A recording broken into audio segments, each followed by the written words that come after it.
Sitting is resumed.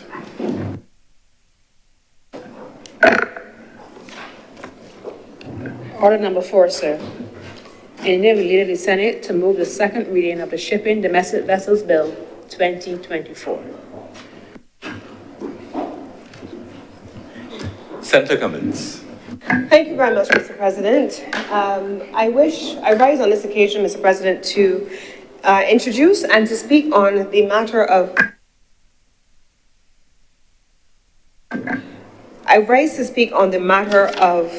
item number 4 on the order paper. This item on the order paper, Mr. President, has been here for some time, and it is an important bill, and it speaks to a number of issues. Mr. President, I want to go through the bill itself. I want to go through the legislation and what it relates to, but I want to, as I do all the time, Mr. President, I want to speak to the matter of the philosophy of the bill, Mr. President, the philosophy that drives the bill. This bill is driven, Mr. President, by both local considerations in terms of who we are as a people. Barbadians are connected to the sea. I, Mr. President, I'm a St. George girl, born and bred like you. I still live in St. George, Mr. President. I would not like living next to the sea because I'm from St. George. We don't have a beach in St. George.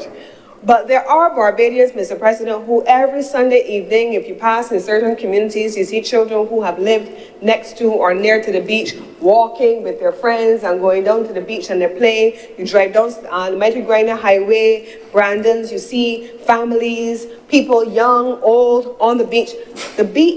Beaches are a part of Barbadian society. They are part of our psyche. They are a part of who we are as a people, Mr. President. And so spending time on the ocean, long before you are cruising or any of those things, Mr. President, is a big part of what we do. We even have, Mr. President, we are in the crop over season. We have the 50th anniversary of crop over this year. And I remember, Mr. President, there was a song many years ago which talked about a person's experience on water sport. I think it was called the Big Mabel or something like that, and they were chronicling what it was like down Mullins Beach, Mr. President, and their encounter with this water sport, being driven on I think it was a jet ski that was in the front, and this thing was this big inflatable seat, like a couch almost, on the water, and they were bouncing and hopping on the ocean.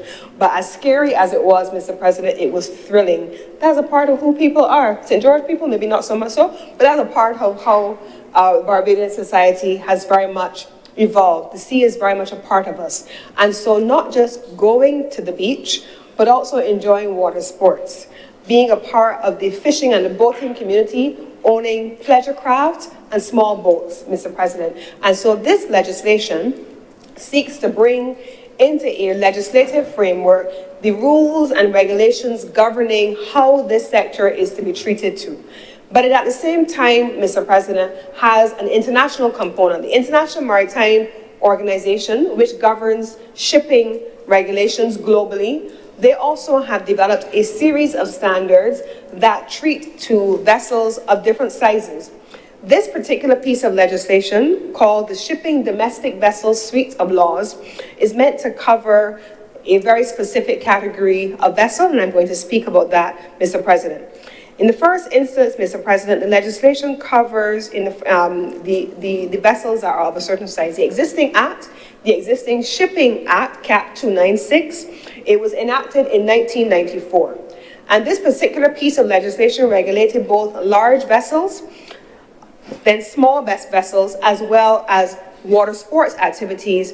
And so now what we have before us, Mr. President, is a piece of legislation that aims to replace what existed before. The act that existed before, Mr. President, was assessed to be inadequate in what to deal with what we're dealing with now. It did not have, at the time, an adequate framework to support the holistic development of the smaller vessels and, of course, Mr. President, of the water sports industry. But in 2018, Mr. President, when the Ministry of, at the time as it was called, the Ministry with responsibility for maritime affairs in the blue economy, and at the time I was chairman of the port, and so together with the Ministry with responsibility then for the maritime affairs and the Bridgetown port, there was a 2018 audit that had been done prior to us coming to office, and it had assessed that Barbados had a number of deficiencies. It actually was a very distressing report to see because Barbados does not have a history of failing in that way, but fail we did. And so at that time, the IMO identified for Barbados all of the areas, principally under areas which were legislative relating to port-state control that needed to be reformed. And under the leadership of the then Ministry of Maritime Affairs and the Blue Economy, and it has continued under the leadership of the Ministry with responsibility for the environment, you have seen a number of pieces of legislation come through this honourable chamber relating to shipping, and this one is no different. It really relates to both the combination of that local philosophy of who we are that I spoke about and the results of that IMO audit in 2018 that then led to this government undertaking a comprehensive regulatory reform process of our shipping and our maritime legislation. That is where we are now, and we are continuing this journey with this particular piece of legislation. This legislation, Mr. President, relates to vessels of 24 meters in length or less, or under 150 growth tons in length. These are classified, Mr. President, under the IMO regime as small ships or small vessels. And so they are now being governed by a series of regulations that will cover a range of areas that I'm going to go into very shortly. The shipping suite of laws, Mr. President, therefore separates the regulatory requirements for smaller vessels from the far more onerous requirements for those that were on larger merchant vessels. Mr. President, when we spoke about the outdated legislation that existed before, that this legislation is meant to repeal and to replace, it really was because it did not take into account that there are smaller vessels that perhaps do not need the heavy hand of regulation in the same way that larger merchant vessels do. And so in this instance, the first thing this legislation seeks to do is to create a clear line of delineation between smaller vessels and larger ones. This legislation speaks, therefore, to the smaller vessels. The suite of laws that we're dealing with, Mr. President, covers 7 subsidiary instruments, and they are as follows: the Shipping Domestic Vessels Small Commercial Vessels Regulations, the Shipping Domestic Vessels Pleasure Vessels Regulations, Shipping Domestic Vessels Marine Facilities Regulations, Shipping Domestic Vessels Moorings, Forms, Fees, Water Sports Orders, all relating to different suites, different parts of the regulations, Mr. President. And so you are going to now have, as I go through the presentation, a number of key areas that will be covered by this legislation. The first key areas that I want to draw your attention to, Mr. President, fall in Part 1, Clause 3 of the bill, and it speaks to providing a framework for registration of both small vessels. I've defined what small vessels are, how small vessels are now categorized. So the first Part 1, Clause 3 of the bill provides for the registration of small vessels and water sports devices. It seeks to regulate maritime activities of those vessels, Mr. President, in particular when they are operating in our waters. And if we think about small vessels operating, especially if we're thinking about jet skis, Mr. President, you are aware that especially on the western coast of Barbados, you have sea bathers, beachgoers, and jet skis operating oftentimes in the same space. How do we keep people safe?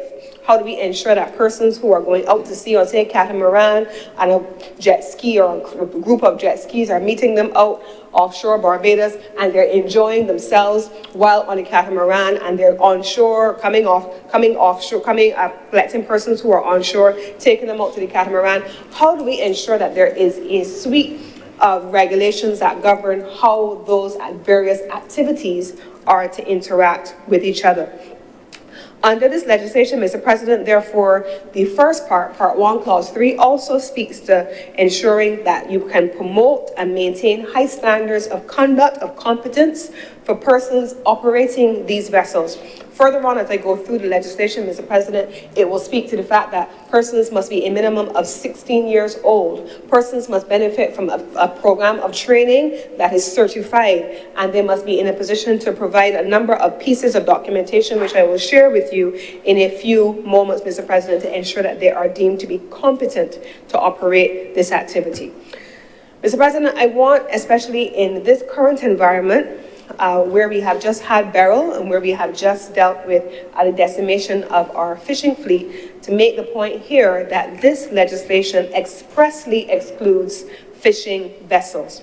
The Shipping Domestic Vessels Bill does not apply, Mr. President, to fishing vessels. They have their own very separate and distinct regulatory regime, and that will come in a separate piece of legislation which is not before us now.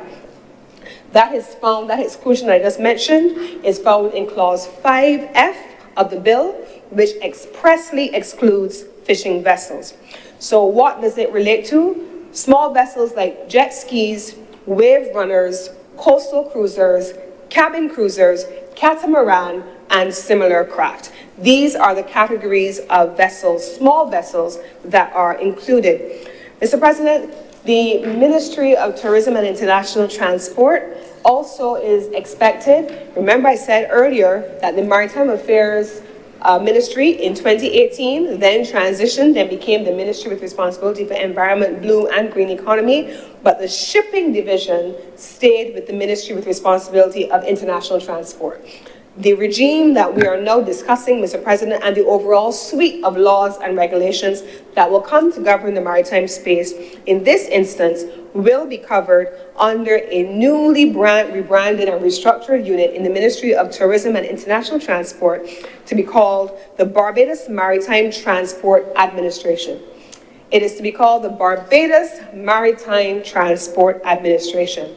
The fisheries regime, fisheries vessels, and that regulation, that legislation will come from the Ministry of Environment, but this particular piece of legislation falls under the remit of the Ministry with responsibility for international transport.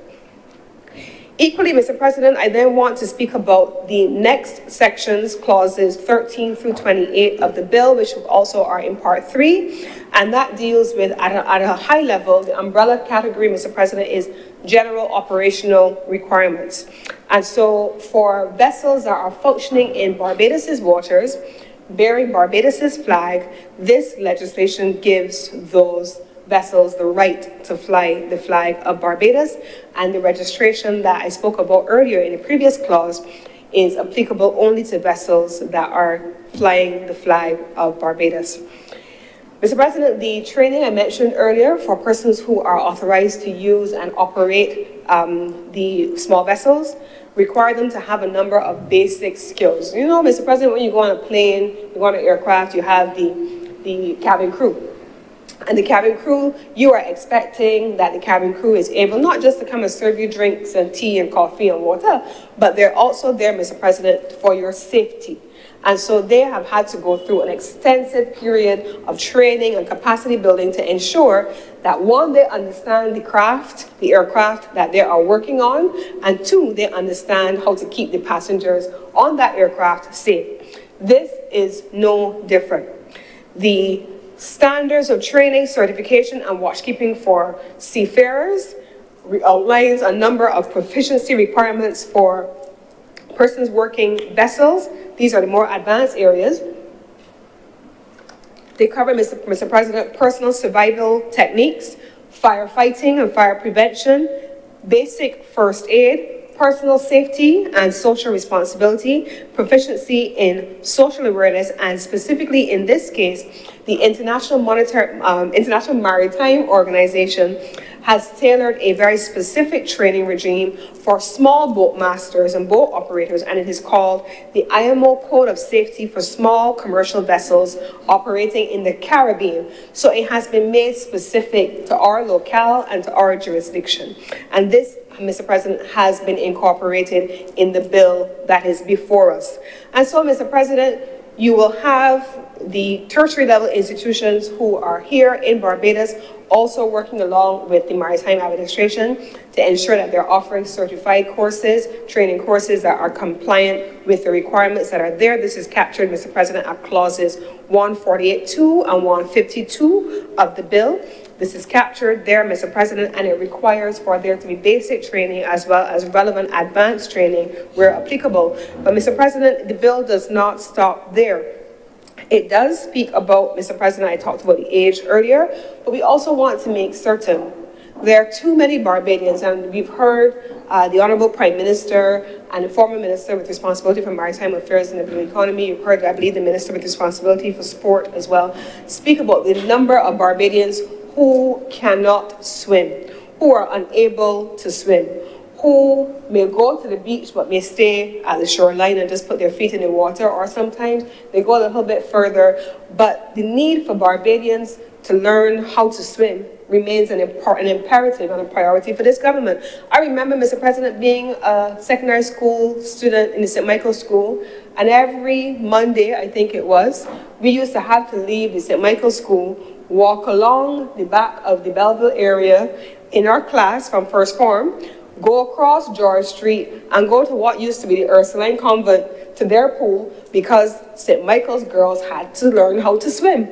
That was the requirement back then when I was a student. But we had a swimming pool within walking distance. There are schools that have swimming programs still at the Aquatic Center and elsewhere, and there are swim programs at various beaches. But the need for Barbadians to be able to swim is critical. And so, Mr. President, this bill makes it clear that even where persons who are enjoying water sports activities, but they cannot swim, the expectation is that the person operating that water sport or operating that small vessel must be able to keep them safe, and in the event of an emergency, they must be in a position to respond. And that is why, Mr. President, this training is important.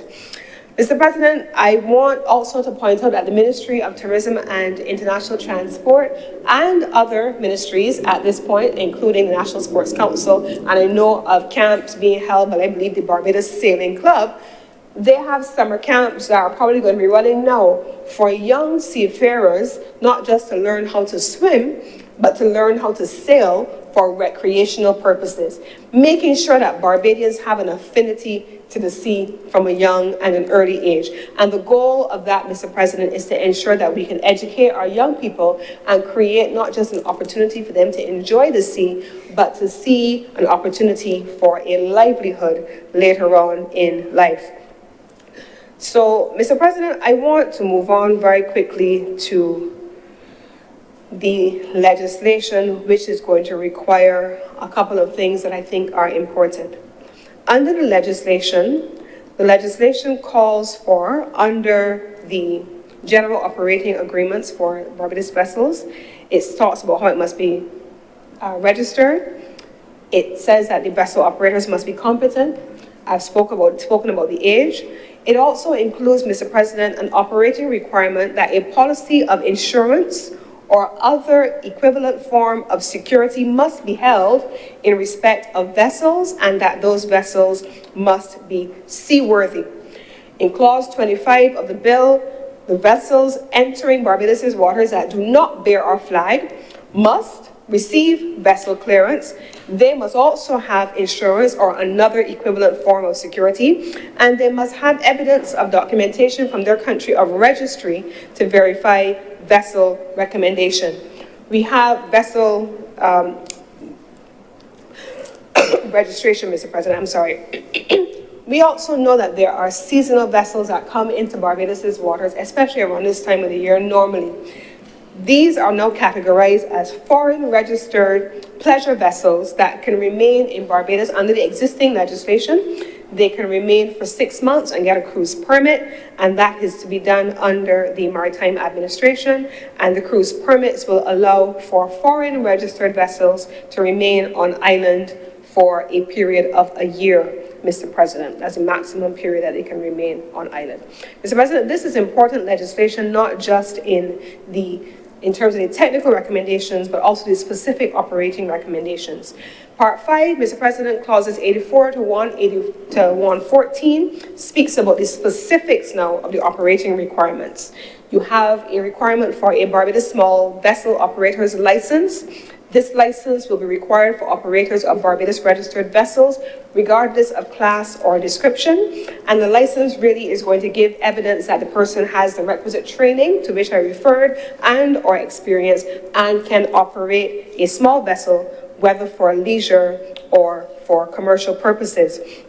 There are 3 categories of this license, Mr. President. Category 1 speaks to a vessel of a maximum length of 24 meters, a jet ski or other water sports craft, and any other class of small vessel. Category 2 in the legislation speaks to a person who is competent to operate a small vessel, slightly smaller, 18 meters in length, a jet ski, or other water sports craft. And in category 3, the third and the final category, it captures persons who are competent to operate a small vessel. So you have 24 meters long, 18 meters long, or 12 meters long. In this last category, it is 12 meters in length, a jet ski, or a water sports craft. This is all captured, Mr. President, in Part 5, clauses 84 through 114 for the benefit of the public. Mr. President, the vessels are in excess of, as I mentioned before, a certain length and weight, which would be 150 gross tons or 24 meters in length, are not captured in this legislation because they are not defined as small vessels. There are also a number of commercial operating requirements. You must have a license endorsement. Now, Mr. President, in the education sector, for instance, if I have a CXC, a CAPE, CSEC, whatever that qualification is, I can go from one country in the region to another. I can go from this country to the UK. I can use it to access matriculation into a higher education institution at a tertiary level. We are also making sure, Mr. President, that those persons who are making their livelihood using these licenses are able to have portability and equivalence in their licenses. And so licenses, Mr. President, will have the benefit of, in trade, we call it a mutual recognition agreement, where you're able to transfer that license from one place to the other. And so the licensed operators, in the case of Barbados, operated small vessels who have obtained their training, their certification, and experience in small vessels handling from recognized institutions, they will then be recognized. They will not be required to obtain a Barbados small vessel operator's license. They will be issued a license endorsement to commercially operate a Barbados small vessel, and that would apply in the reverse as well. So we're talking here about mutual recognition and acceptance of maritime training and certification in the maritime industry, Mr. President. Now, I want to also make reference to the next section of the Part 6, clauses 115 to 164 of the legislation. This builds on what I just outlined, Mr. President, and it creates an opportunity again for continuity. We have people who drive heavy-duty licenses. We have people who drive cars, people who have been long-standing drivers like myself. I got my driver's license when I was maybe 16, 17, something like that. But a few years ago, correct? Yes. But this morning, Mr. President, for example, as I was driving down Salters Road, there was a car in front of me, and it said, "Please be patient, I'm a learner." And so we have learner drivers on the road. Equally so, this legislation in Part 6, clauses 15 through 164, establishes a regime for there to be learner's permits. So you have Barbados small vessel learners who will have a permit to learn how to sail, and this is a prerequisite for qualification of the actual operator's license, and that can be found in the legislation. For those persons, Mr. President, on the other side of the spectrum, so you have those who are doing it now, those who are learning to do it, learning to sail, people who are coming in up and ready. But you have those who have been doing this thing for generations and generations upon generations. The legislation provides, Mr. President, in Clause 88 for a grandfathering of the qualifications of those persons. So if you have had a license and you are a veteran, you will be appropriately grandfathered in from the existing speedboat licensing regime into the domestic shipping vessels regime under the small vessel operators license. And so this is captured, Mr. President, in subparagraphs 2, paragraphs A and C of clause 88, which covers the grandfathering. Who does this apply to? A person who has held a speedboat driving license for more than 5 years, but less than 10 years immediately before the commencement of this act. They will then be the ones who are grandfathered into category 2. And a person who has held a speedboat driving license for more than 1 year, but less than 5 years, they will be grandfathered into category 3. I did mention the categories earlier.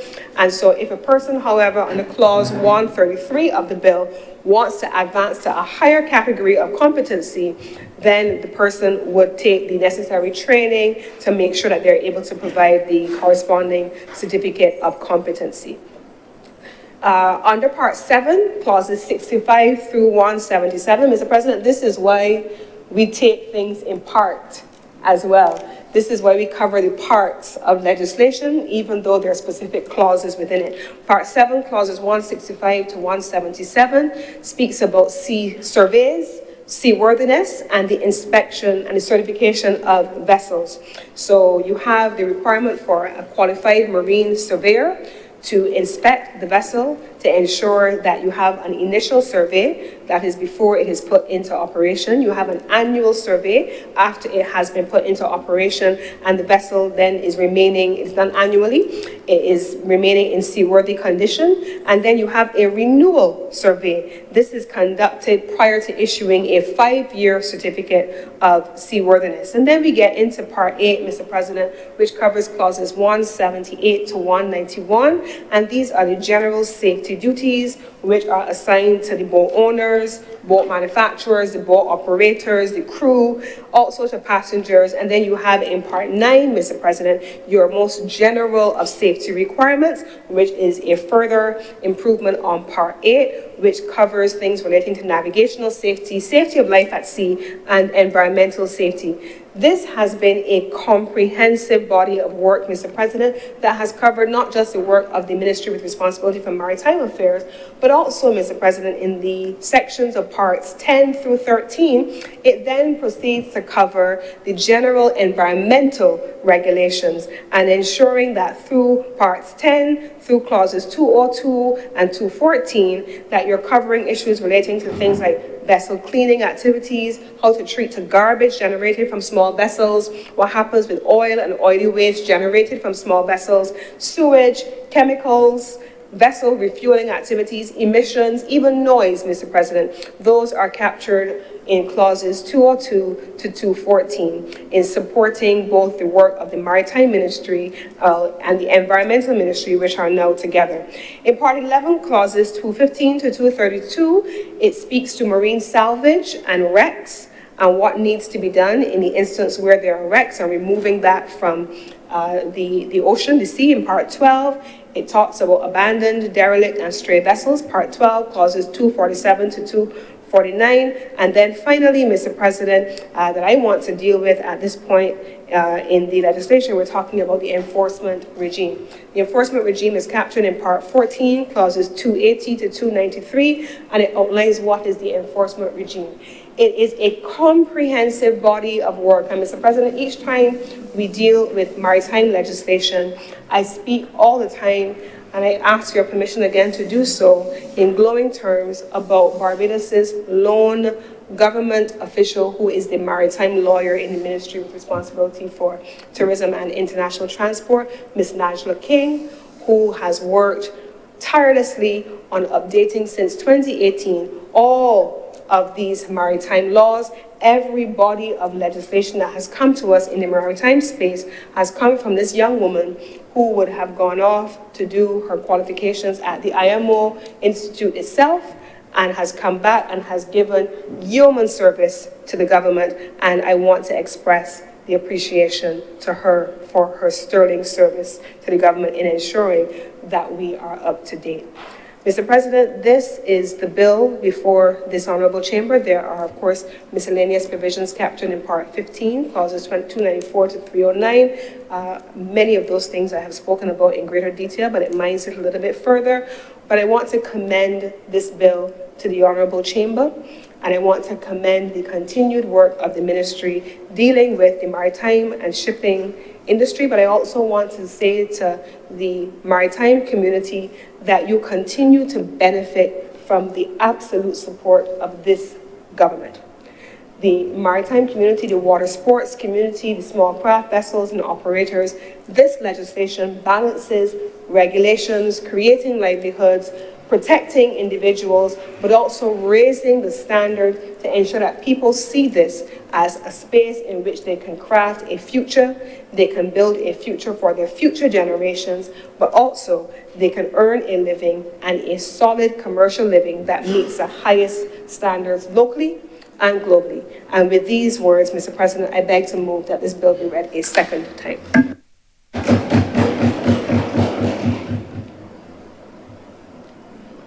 Any speakers, if there are none?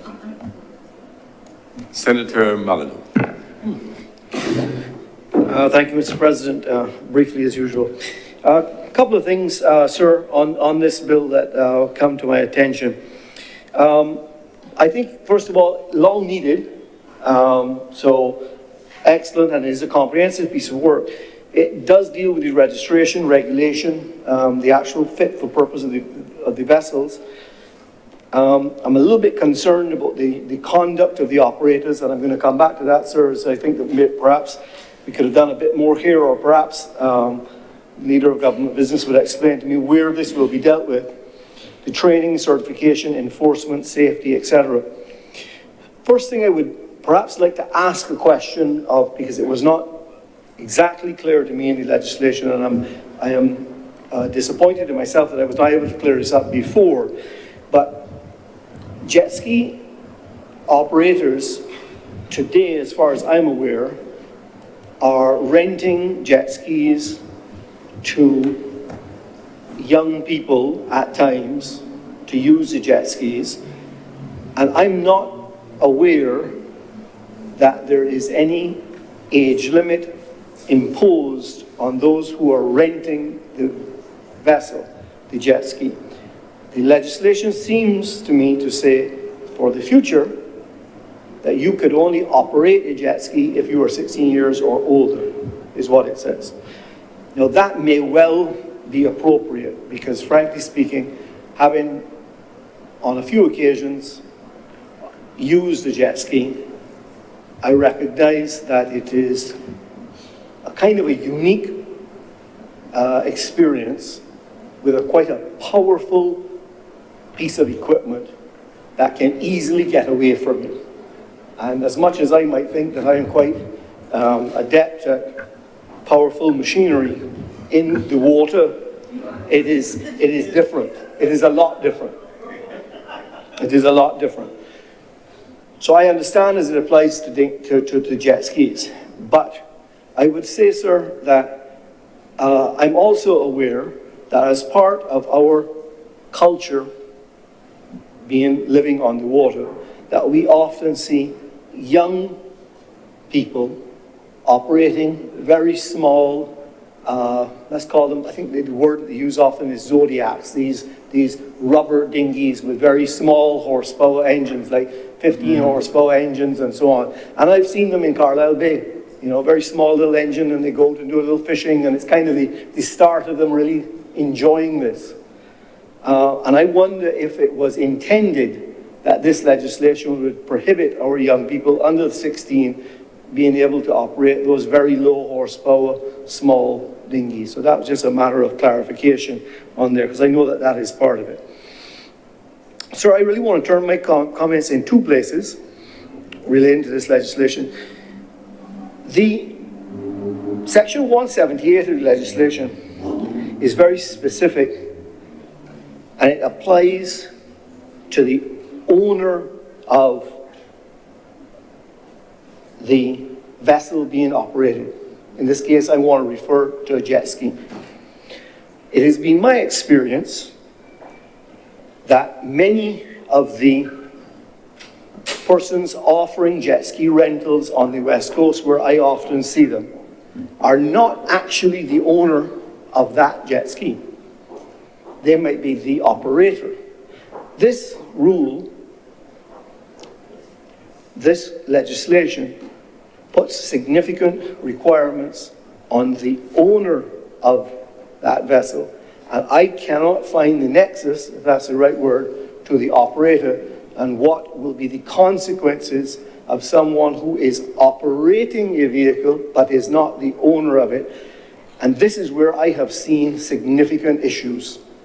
And I think all of us in this room, and many whom perhaps are listening or watching, have seen it. And the behavior that I'm going to refer to as bad behavior that I was hopeful that there would be addressed in here is, for example, driving the jet skis at high speed in congested areas. I have seen the practice of accelerating the jet ski from the water to the water's edge and running it up the beach when there are people walking around. I have seen all of that go on, and I don't know, and perhaps I am, of course, available to be directed as to exactly where it is in this substantial piece of legislation that we are treating to the behaviors that we expect. Let's liken this, sir, to what we have with motor vehicles. Motor vehicles, we all have to go and get a license, and we separate the responsibility of the owner of the motor vehicle from the licensed operator of the motor vehicle, from the rules and regulations within certain areas that you can use that motor vehicle. And I think, in the case of these small pleasure crafts, especially ones that are being rented, that we should have some more robust rules surrounding how these jet skis can be operated. So I look forward to hearing a bit more about that.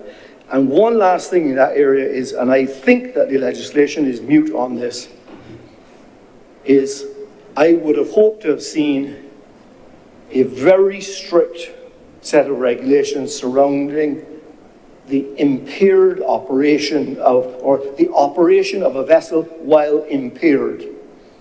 We have been struggling now for a few years in Barbados to implement what's commonly called drink driving rules. We have some practical issues with getting it, and I do hope for the day when we will have it fully and completely implemented and enforced. If it is not covered well in here, sir, I do hope that we would have the opportunity to make sure that it is so, because there have been, and I see it, I think any of the fellow senators who maybe have subscribed to Flow TV, I think the NBC channel that we get is a Miami channel. So often if you happen to watch the NBC News at 6 o'clock or something on an evening, which I might do from time to time, it always surprises me the number of boating accidents that happen with pleasure vehicles where there is impaired boating involved. And that worries me, sir. It worries me on this. So I do hope that it is robustly handled within the legislation, and I have just missed it. Sir, my last bit of time I would like to spend on this is I'd like to go back to the very first thing that Senator Cummings, in introducing this bill, mentioned. And what Senator Cummings said is that, and I may get it not exactly right, says, beaches are who we are. I could not agree more. I could not agree more, sir. And I could not stand here today and not share with you, sir, and share with this group the significant crisis that we as a country face on our West Coast today with the erosion of our beaches. It is a threat that we as a country have to come together as one and address. There are many songs that Senator King will help me with the words, but from the mighty Gabby, that the beaches belong to we. And I agree, the beaches belong to we. But the responsibility for the beaches also belong to we. We all benefit from them. Many, many tourists come to the island and they'll come here and tell you how great the food was, or they'll tell you how great the sporting event was, sir, or they'll tell you about the culture or visiting family. But almost every tourist who comes to Barbados enjoys our beaches. That's what we are known for. But sir, today, if I took you to the west coast of the island, you would shed tears with me. Beryl has treated us rough. And we need to prepare for this. What was possibly a 1-in-100-year storm may now need to be recalibrated to a 1-in-20 or a 1-in-30. I'll let the experts decide. But a storm that came from the southwest side with 20 to 30 foot swells that decimated our fishing fleet, decimated our beaches on the west coast. That's what we need to earn our tourism dollars. It's what we are. We are these beaches. There are many, many places on the west coast today, sir, where from the point you step off of the road to the water's edge is inches, where it used to be feet and yards before. And I believe that as part, one of the pressing issues, and there are many in front of the government of Barbados, but one of the issues that I believe will come to the front burner very quickly, and I hope that it does so, is a comprehensive plan for the protection of the west coast and south coast beaches. It is going to be a monumental effort. It is going to be in the hundreds of millions of dollars to do it. But we are going to have to do it because tourism is our business. The beaches do belong to we. It is part of our culture. And all that we're talking about with this piece of legislation relies on having great beaches for us to enjoy our culture, enjoy the legacy of our tourism, our fishing, etc. So, sir, while it is not specific to the Shipping Domestic Vessels 2024 Act, which, as I said earlier, I think is a robust piece of legislation, there are some areas which I have pointed out that I would like more clarification on. And I hope that it is there, and if it is not there, it would follow later with some rules. I think it's a good piece of legislation. It will have my support as it proceeds today. But I ask you all to spare a thought for what is the pressing issue that we have to protect the beaches on our west coast for what might be many more storms like Beryl to come, unfortunately. With those few words, sir, I'm obliged to you. Thank you very much, Senator Malalu. Her Honour, Senator Thompson. Thank you very much, Mr. President. I want to just observe that I concur completely with the Honourable Senator who just spoke. There was a point when I used to walk from Bats Rock to the Flour Mill almost every day. And over a period of time, you could see the tremendous changes along the coastline. And other coastal areas, which I didn't walk regularly, but visited from time to time, you can see the deterioration of the coastline. You can see sand accretion or sand loss. And it is having an impact on beach quality, access to the beaches for recreation, spaces that tourists can enjoy. And it does have implications really for the cost of management of our coastal areas in protection not only of our tourism product, but in protection of the natural patrimony for the use and benefit of Barbadians. The Senator is right. This is our principal foreign exchange earner, and we have to see the money that needs to be spent on the coast as an investment on which we will earn a return. But if we fail to make the investment equally, we are going to have significant adverse impacts in consequence.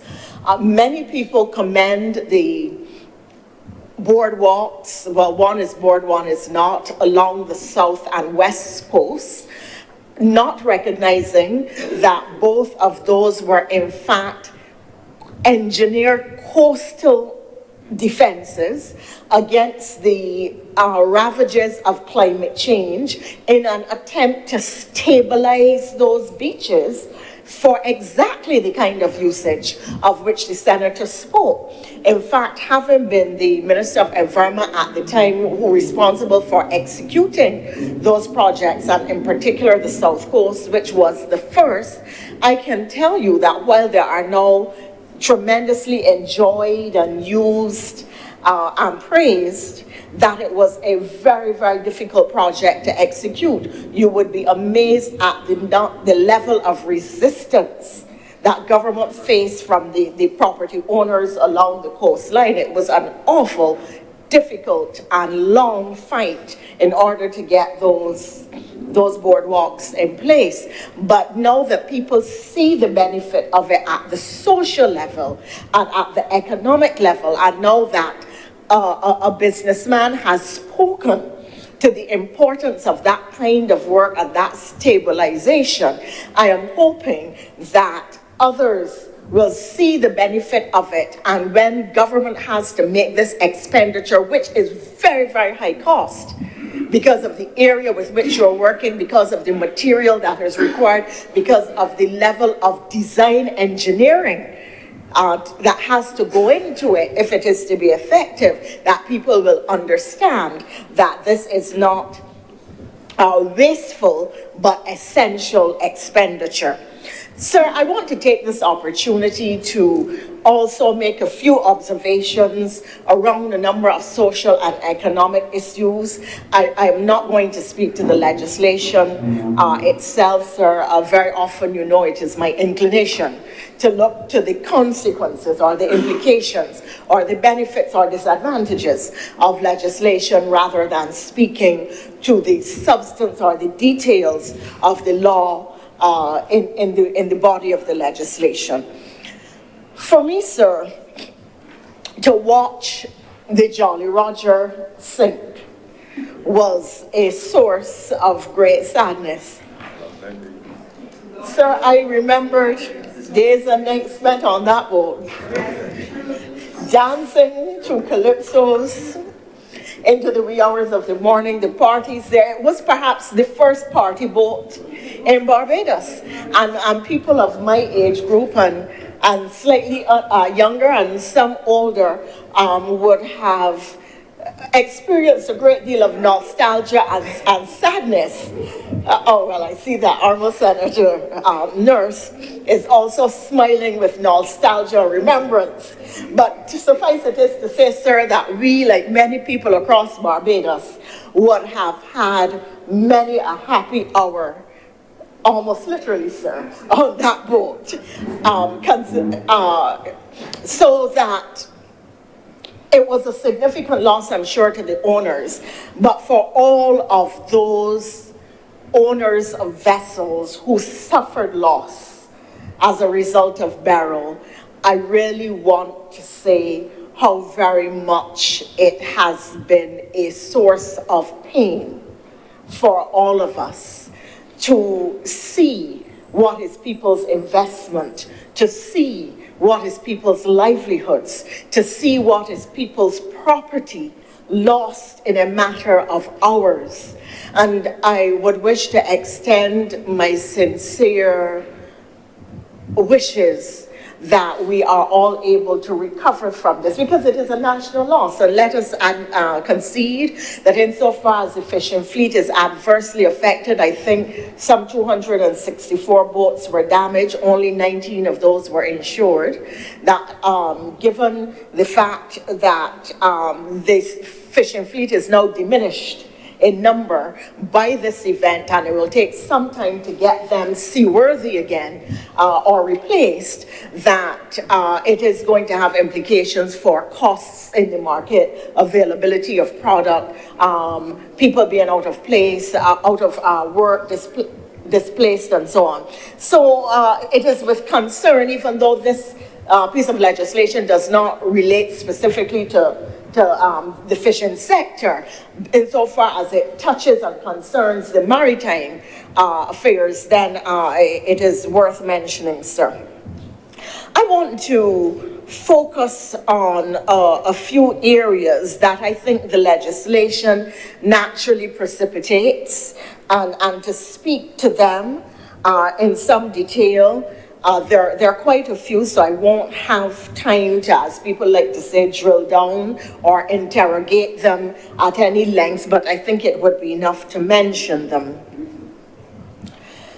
First of all, I think it is important, sir, that government is in fact seeking to put regulatory measures in place in respect of the uses of marine space and territory, because there are myriad competing uses for our beach and coastal waters.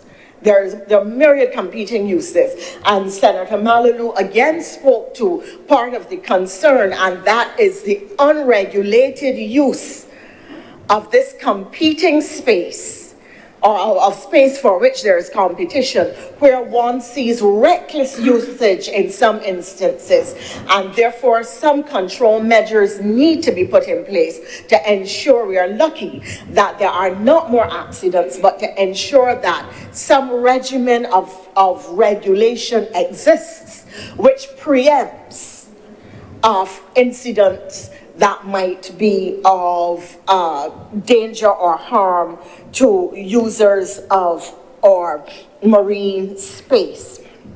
In that regard, legislation which addresses the issue of the protection of the fishing stocks, the safety of swimmers, the type and usage and management and regulation of small craft of the type we are looking at here, and the usage of the various spaces that all of these enterprises will enter is really of importance, and it is importance too in the context of resilience building.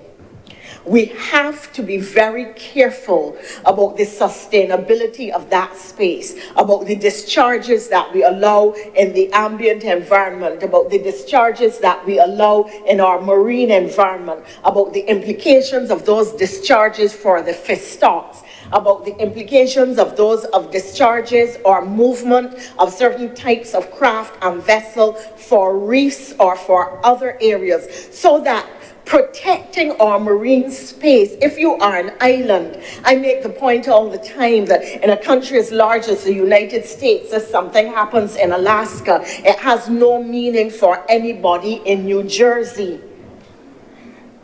or in the Midwest. But in a small island where our maritime space exceeds our terrestrial space, the regulation and protection of that space becomes of the utmost importance. And I'm therefore very supportive of the efforts manifested by this legislation to put appropriate regulatory regimes in place. Let me also make the point, sir, that I love jet skis, I have to tell you. The idea of a vessel with that kind of power, and you are able to control it and go at tremendous speed, and the wind is just blowing all around you and the water is splashing on you, it is just unparalleled. I just love it. So I love jet skis. I confess that I am a lover of speed. Yes, yeah. Very in control. You are in control of this vessel. It is just, and the sensations are great as it slaps against the water. No, I think people are perhaps reading a lot into that, but it is lovely that the surge through the water. Sir, he started it.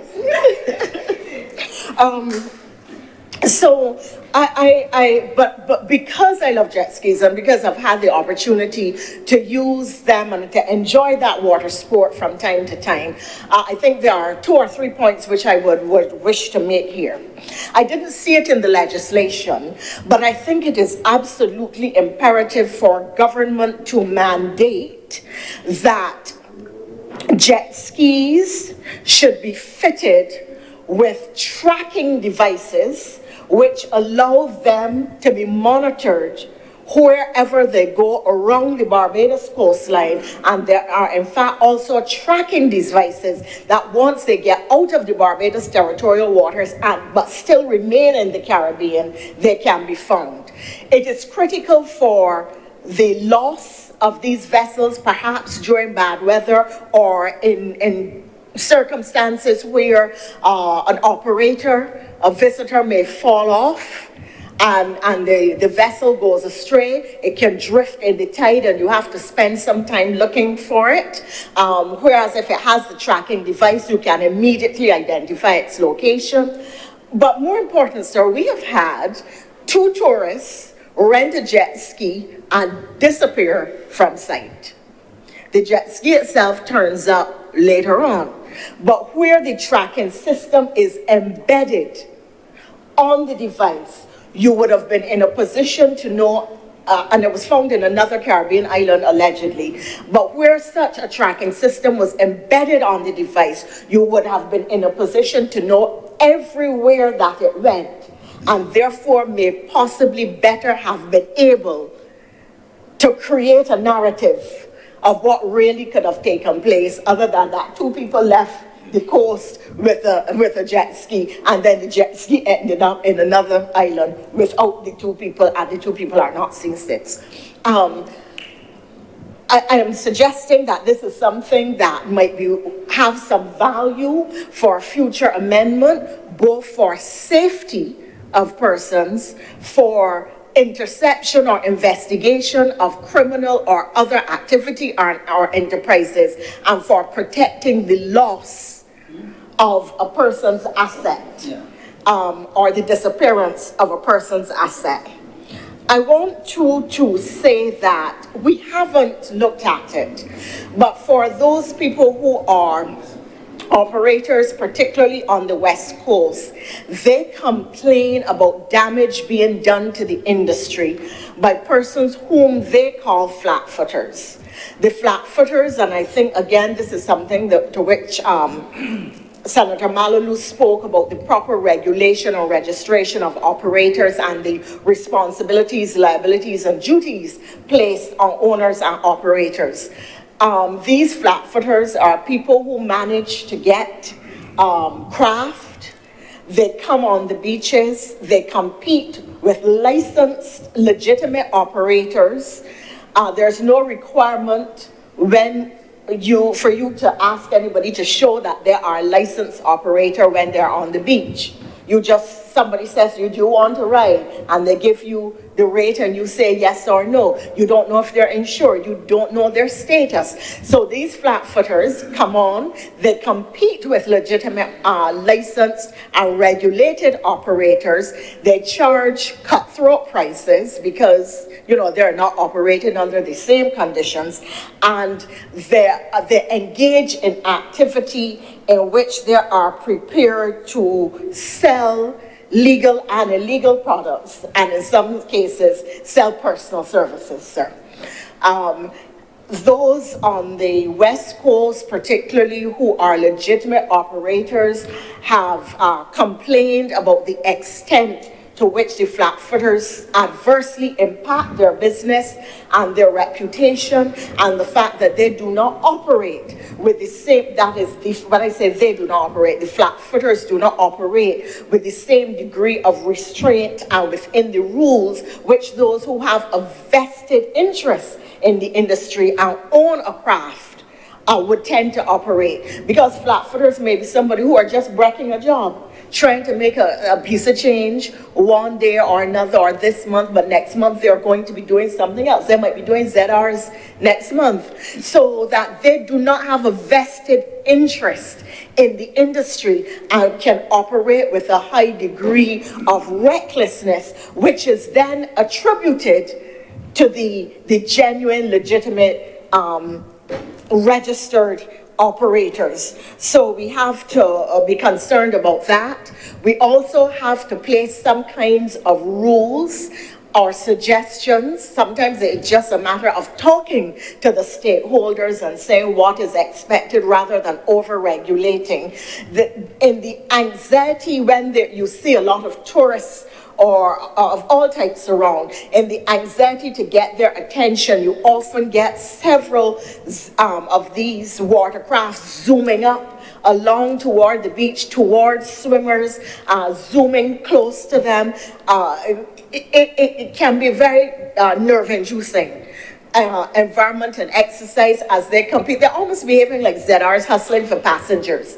That really, they are the marine equivalent of the ZRs. And there is implicit in that certain dangers that may have to be monitored and so on. It may not be essential to regulate by way of legislation, but I believe that conversations with the stakeholders about behaviors which are high risk and attitudes which are not helpful may be enough, especially with those who have been in the industry for a long time and are interested in ensuring its sustainability. It may well be enough to have conversations with them alone. Water sports has long been an area in which many Black Barbadians invest.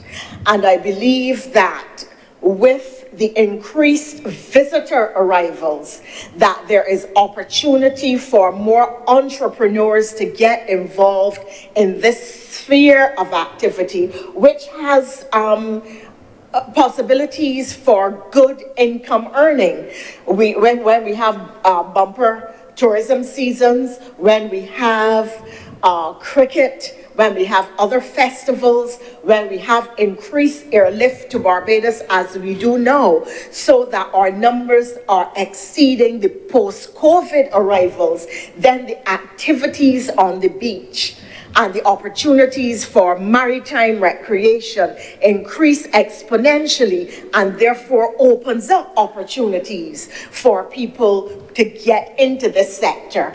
I would wish to encourage, insurances may be high, but I would wish to encourage young people who are looking for investment to get together with other young people. People of our ethnicity do not join with others to invest. We have remained suspicious of one another, intolerant of one another, disrespectful of one another, and unwilling to help and support one another even in our own interests. But sometimes it warrants our putting our differences aside and going into joint ventures, because I alone may not have the capital, but together with you, Mr. President, sir, well, sir, you might have the capital. Sir, I may have to get together with another person whose pocket is as shallow as mine in order to create the opportunity for the investment in this or other areas, but I am willing to do so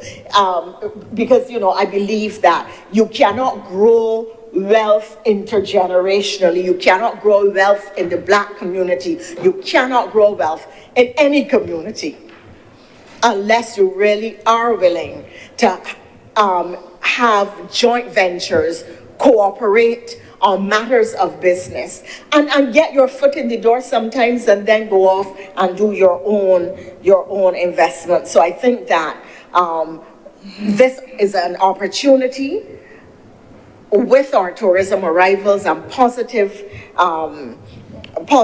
projections for the coming winter, that new opportunities for investment for all Barbadians. I focus on Black entrepreneurs and the Black community because clearly I've come out of a family of entrepreneurs. I understand what entrepreneurship means, the challenges that Black entrepreneurs encounter, and it is therefore the area to which I speak. But I'm not at all suggesting that this is not an enterprise for investment by all Barbadians of any ethnic extract. It is an opportunity. I'm just trying to say to our young people, our young people, black young people, this is an opportunity that you are not to ignore. And often they do not get encouragement to get into business, and it is important that they should do so. I want to make just a couple more points, sir. And there are these. As we speak to the issue, it is a tangential issue, but an issue nonetheless, sir. As we speak to this issue of investment in the maritime sector and potential yields from the maritime sector, I want to raise what is now becoming a major global issue and global argument of some controversy at the international level. And that is the increasing conversation around deep sea mining. I raise it because there has been much in the international newspapers on it. I raise it because the Cook Islands in the Pacific have now developed a draft deep sea mining code. It came out in the last few days, sir, and they have put it out to the public for review and comment. It is on one of their websites and is available. In a week or so, the International Seabed Authority is going to meet, headquartered in Jamaica, is going to meet not just to elect a new Secretary General, and the election really has focused around the merits or demerits of deep sea bed mining. As you know, sir, the significant thrust to obtain minerals for new and emerging technologies, particularly green technologies, has increased the search for certain minerals which are used particularly, as I said, in green technologies. And it is now being mooted that some of those minerals are available in nodules on the deep sea bed, and that they will not take much effort to extract, but are readily available to be scooped up. It is an extremely expensive, or it is anticipated to be an extremely expensive enterprise. It is certainly going to be the next area of maritime investigation, maritime exploration, maritime extraction, and maritime revenue generation, allegedly. But equally, it calls on us to consider what kinds of legislative framework, what kinds of environmental protections we need to put in place if in fact this is the direction in which the world is going. And indeed, it is the direction it appears in which the world is going.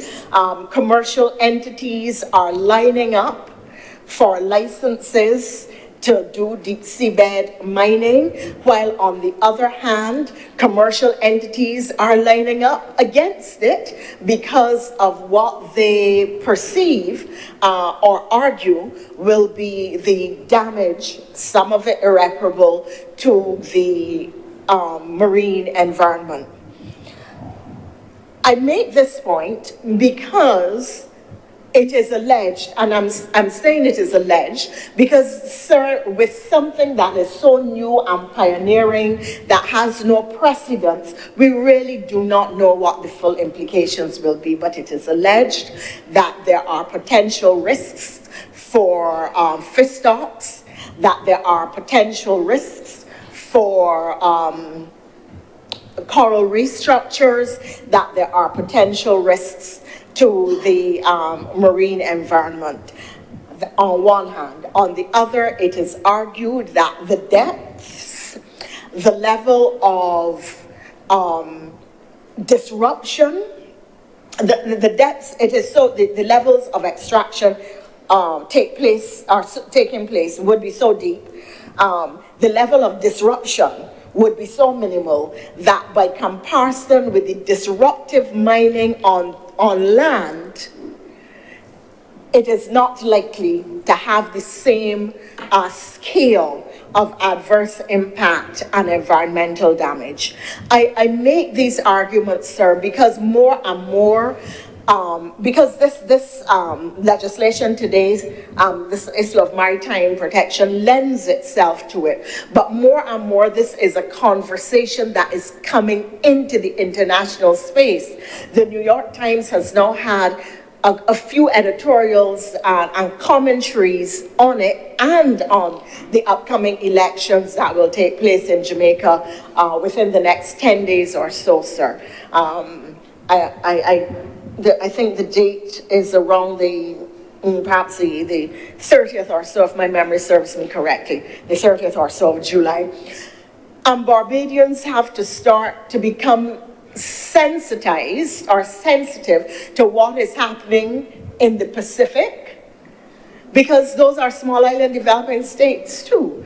And we have to start to become aware of what is the pressures that are going to be placed on the marine environment and the decisions government are going to have to face in the management of how we use our maritime spaces.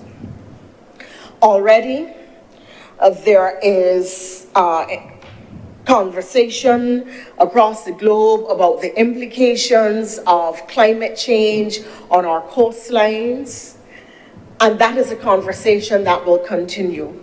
It is important, sir, that we do these protections today and that people better understand why it is, therefore, the Prime Minister has been engaged at the highest international levels on this matter of climate change, because Beryl has just shown us what climate change means to a small island developing state like Barbados, to the culture, to the society, to the landscape, to the maritime environment, to livelihoods, to the economy, to the average ordinary Barbadian. So when the Prime Minister is out there fighting on the international level on issues relating to climate change, she is fighting to protect us from Beryl, to get money, to put measures in place that you reinforce your coastline, you become more resilient, you have improved infrastructure,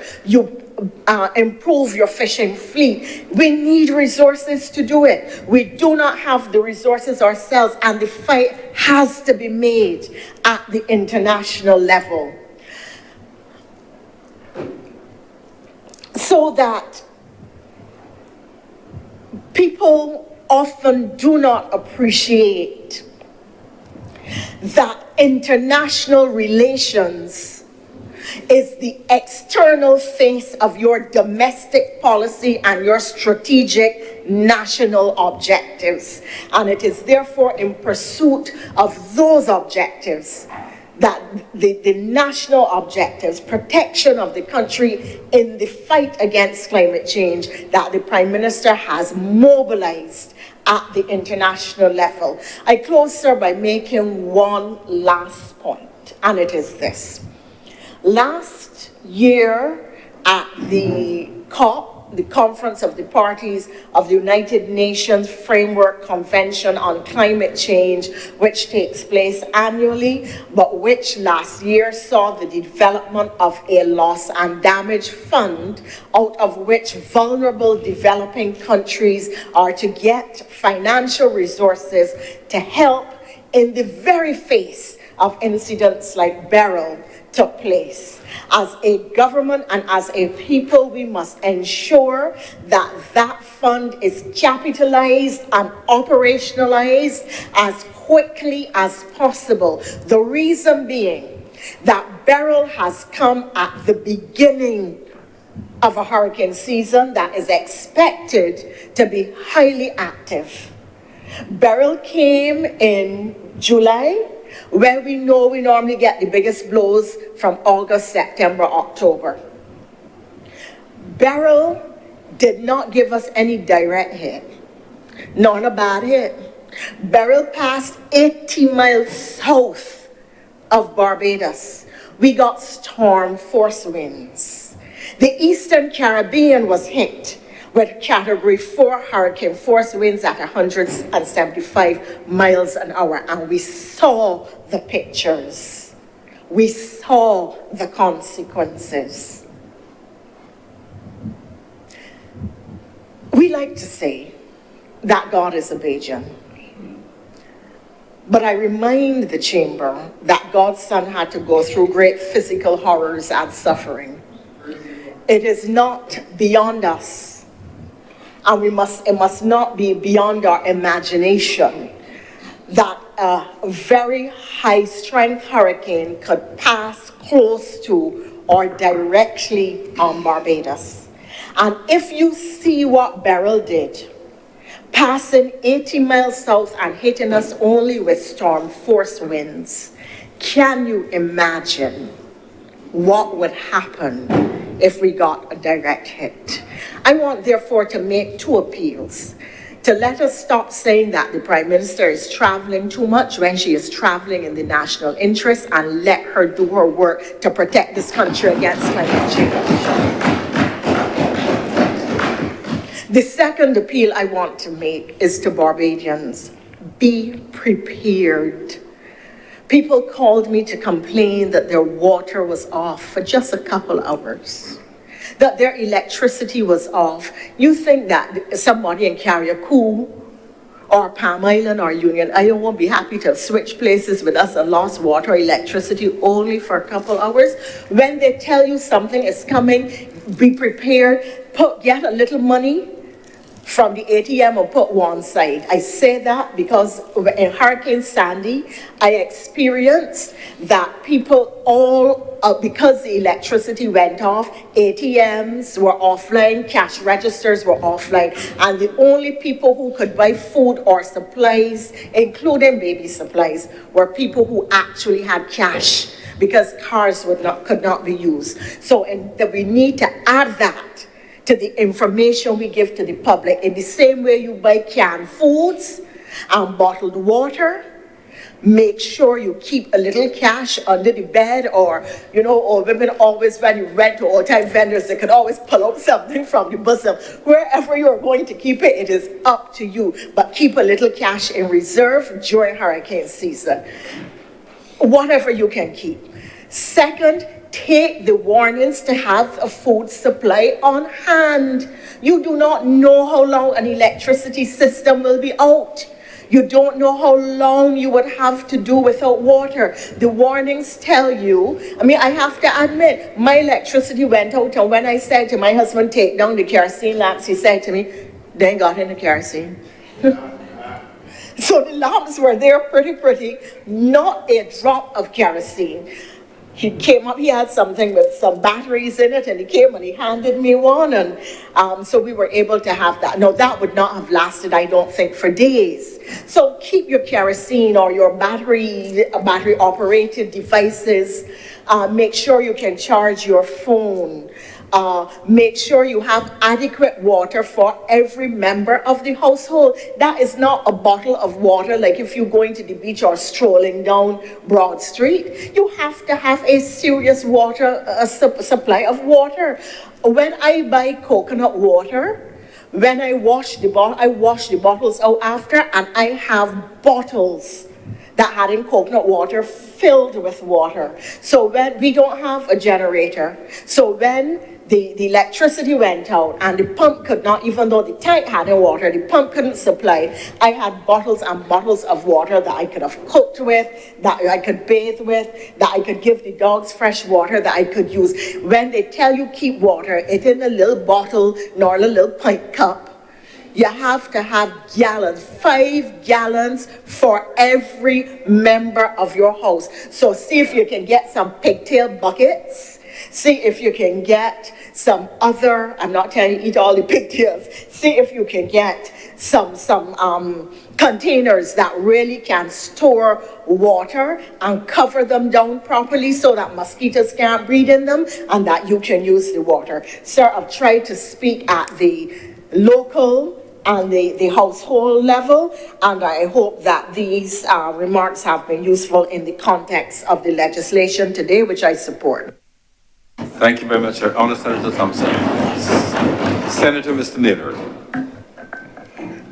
Thank you, Mr. President. Mr. President, I think I'm a couple of years older than Senator Thompson. She reminded me of her prowess on the political platform. As she spoke just now, she was exceptionally comprehensive.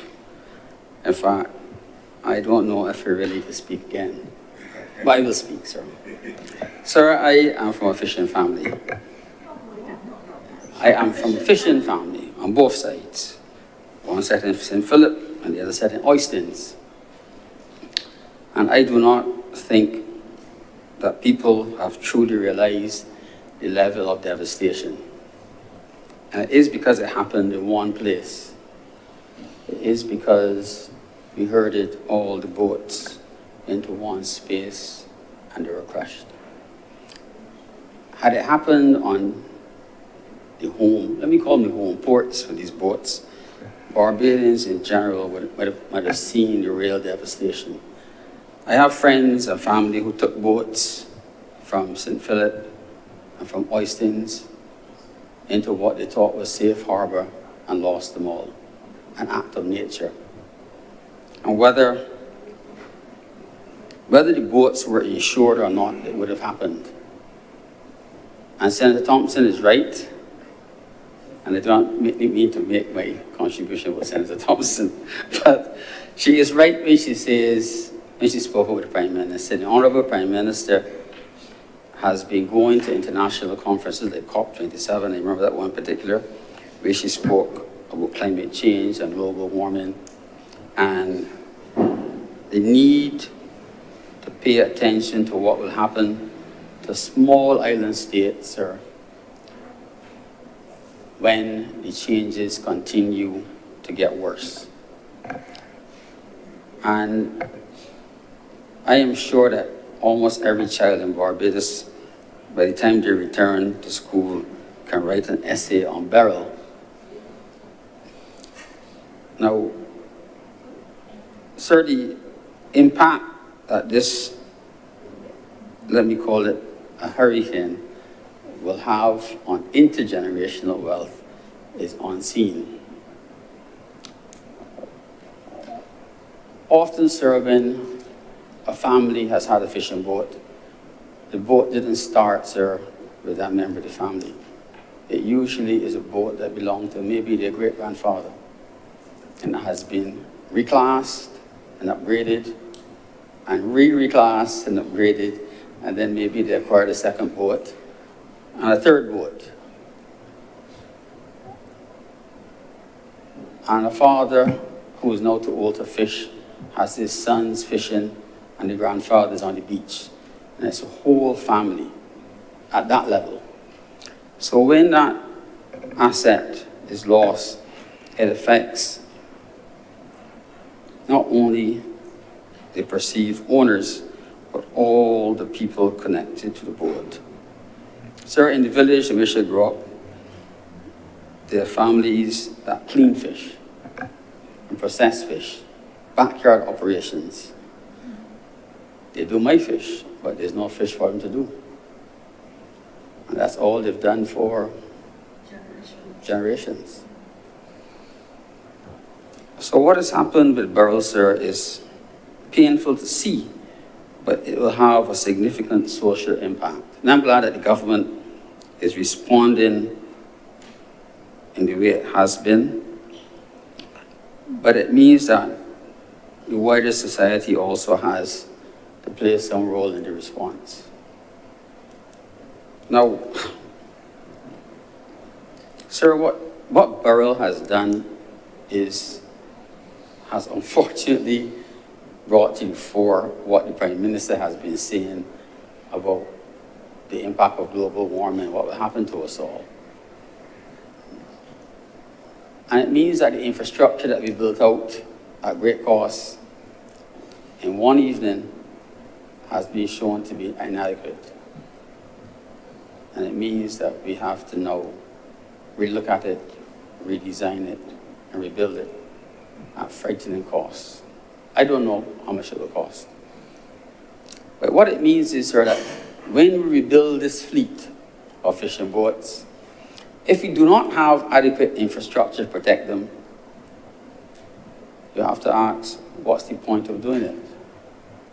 If you rebuild it and you do not have safe harbor to protect you against what you believe will come, the same thing might happen again.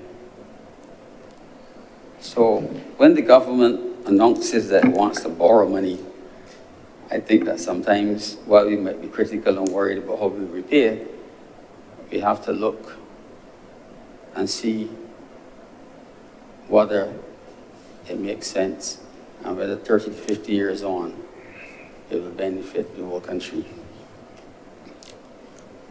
Sir, I want to ask, make a comment, sir, about the beaches, because lots and lots of beaches have been eroded. That's not new. Beaches come and go all the time. I have pictures I inherited from my cousin that show where there was almost no beach on Browns Beach, and the water beat against the esplanade.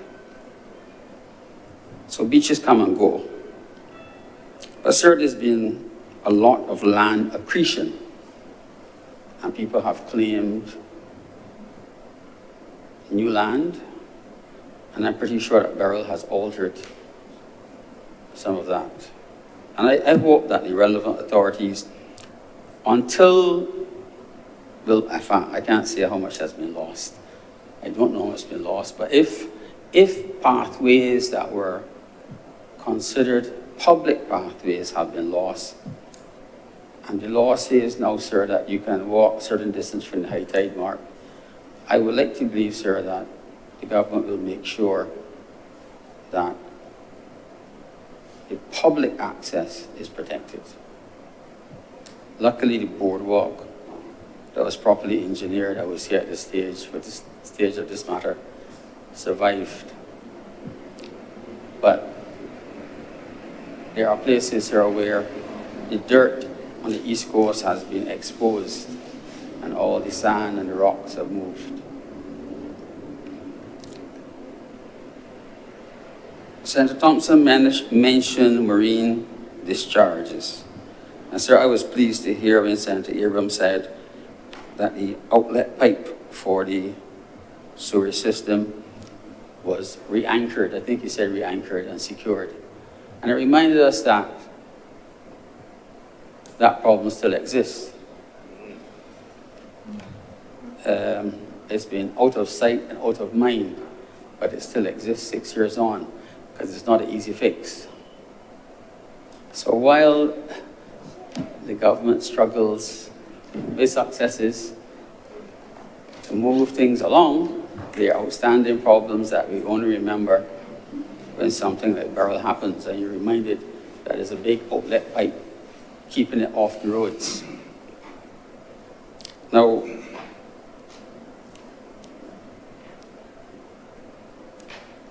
sir, the matter of regulating the fishing industry, I suspect, is one that no government really wants to talk about, because it will mean enforcing things that some people might find painful. For example, sir, if you have a fishing fleet that has suffered over 60% damage, it means that persons have to find employment inshore. And you have to ask, what will the increased pressure caused by inshore fishing do to fish stocks? You might have less boats, but if the fishing is not concentrated inshore, will it deplete fish stocks? And I have in the past refused to buy some of the dolphins offered to me that were 5 pounds and stuff like that, because I know that they are young dolphins that are being destroyed. And it's about time, sir, that the government, if the legislation exists, they need to enforce it. And if it doesn't exist, government needs to bring it.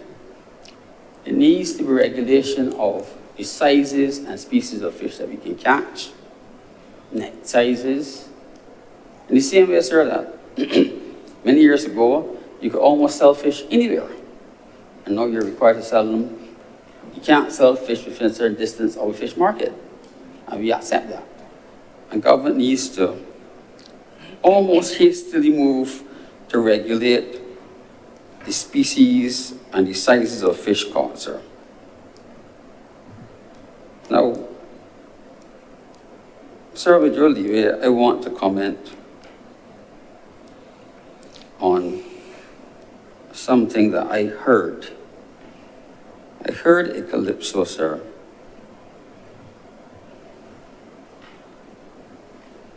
that while the writer and the singer of the calypso, sir, might have thought it was funny, and if you're obligated to say this, he sang about the QEH. And I'm not giving him publicity. This is not giving him publicity. But I was ashamed to think that a Barbadian, sir, would stand somewhere and make such a recording when they benefited from the same system that they're abusing. There is a famous quote, sir, that said, "Forgive them, for they know not what they do." I say that, sir, about him. I thank you, sir. You, Senator Mr. Naylor. Is there no further contributions, please, Rapporteur? Well, Senator Dr. Morelli. Thank you, Mr. President. Mr. President, I'll speak very briefly, just in 3 areas. First, Mr. President, I want to, as some might say, naturally, perhaps, commend the government for the legislation.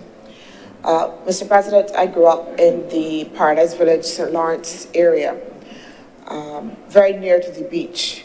So very familiar with the water sports, activities of the residents, very familiar with the jet skis in the area. And the tension that happens, of course, between entrepreneurs who want to use that activity in order to make a living, and then also as well with tourists, and as we develop what that means in terms of how they operate to ensure that those who want to make a living, those young men who play their businesses on the beaches, can make sure that they operate in a way that is safe and that contributes. So I believe, Mr. President, the legislation provides, therefore, a good medium for, again, like I said, those entrepreneurs to be able to have a frame in which they are registered, Mr. President, in which there are applicable rules for them to be able to play that trade. And this is important because very often we have the view, particularly of young men as we see them on the beach. Many of them, like I said, as I grew up in the Dover area, that was the natural place, the beach, for you to be able to make a living. Yeah? I can't remember, there used to be a word that we used to call them at one time. You know, the young men who used to be on the beach. I don't think it was gigolos, whatever the word Bajan term that we used to use, the beach bums, and we used to call them. But very often, like I said, there were the hustlers, yeah, attempting to make a livelihood. Mr. President, I actually know a young man, again from in the Paradise Village area, who started out perhaps as a so-called beach bum and now still almost 40 years later runs a successful business on Dover Beach, Mr. President, through water sports. So that there is a pathway for those persons to be able to come into legitimate business. And then, Mr. President, as I said, to have legislation that then allows them to be able to operate on BC as legitimate businesses. I also, Mr. President, just want to comment, as I heard Senator Christopher Maynard talk about the fishing sector and the devastation by barrels. So of course, while this legislation does not necessarily speak to it, it is important, an important adjunct. Mr. President, I was on the ground, I think the same day barrel passed, as soon as right after we got the all clear, in the neighborhood throughout Scarborough, talking to fisher folk. I remember one of the fishermen was actually nearly in tears because coincidentally his boat had only been there for repairs, there being Bridgetown Fisheries Complex for repairs. So it actually hadn't been moved as part of the safe harbor. But about 2 weeks ago, the boat was there for repairs. He lost his boat. His mother lost her boat. His sister as well lost the boat. A whole family that depended on fishing. And those were the stories that we continue to hear. In Oystins in particular as well. Watching the jetty, the damage to the jetty, talking to even those who ply their trade there, seeing the damage there, and also just even when we talk about the beach erosion. We had several, I think it was almost 3 or 4 feet of sand that moved from the beach area and found itself right up to the top of the Bay Gardens area. And then having to undertake the operation to be able to make sure that we push that sand back. And the considerations as well, what do we do with the sand? How do we make sure that we can return the beach to the best state? And then also as well, even discussions, knowing what was happening on the West Coast. Is it now that we need to move some of the sand from the South Coast to the West Coast to help us to be able to repair? What happens as well to all the debris? And Mr. President, one of the things that I was shocked about, and this is something that we have to watch, is the level of pollution. All of the drains there were blocked, Mr. President, by bottles. Plastic bottles washing up from the beach, containers, styrofoam containers. I mean, thousands upon thousands of little pieces of styrofoam containers washing up on the beach, right up, again, into Bay Gardens, Mr. President. And we see that, and we are responsible for that level of pollution and damage. And then the other question is also about the level of technical resource that we can bring together to be able to address the problems, again, damage to the reef, damage to the beach, Mr. President, the level of beach erosion, and the extent to which all of those resources will be available within a short space of time to help us to be able to rebuild. And I think, Mr. President, that this is one of the areas that certainly the government is looking to make sure that we have a pool of technical resources that can easily and very quickly be mobilized in order to be able to address situations. Certainly in Oystins, Mr. President, as I traversed that area, and when the Prime Minister came, we were able to bring together resource again from the NCC, Mr. President. We were able to make sure that we had resources from MTW, from the Water Authority. We brought technical resources from Coastal as well, Mr. President, in order to look and make sure that we have a holistic frame in order to be able to make sure that we could help the fisher folk and as well as those that were operating their businesses there to inform them of the best solution and the way forward. But this is something that we have to be able to be cognizant of. And I believe, as Senator Maynard would have indicated, it is something, and when I say something about planning forward and understanding that for government, that there are going to be hard choices that have to be made when we face such instances, when we face such disasters. And therefore, one of the quick things that the government had to do, Mr. President, was to be able to make sure that we had a proper estimate of the damage. Because it was not just a matter of rationing and saying this is what we're going to do and put resources there unless we knew what was the scale of the impact. And that is why we spent a couple of days to just make sure that we understood what was damaged, what needed to be repaired, speaking to experts, Mr. President, so that we could be assured that we understood all facets and dimensions of the problem. And then coming up with a full suite of actions in order to be able to address.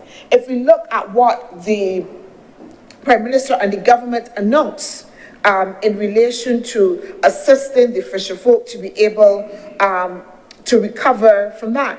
Mr. President, we had the establishment of a benevolent fund for fisher folk that would be financed by a donation or not a loan from the CAF facility of US $250,000. And the government, even though that came as a donation to help generally, the government determined that it was going to put all of those resources to the aid of the fisher folk to establish that benevolent fund.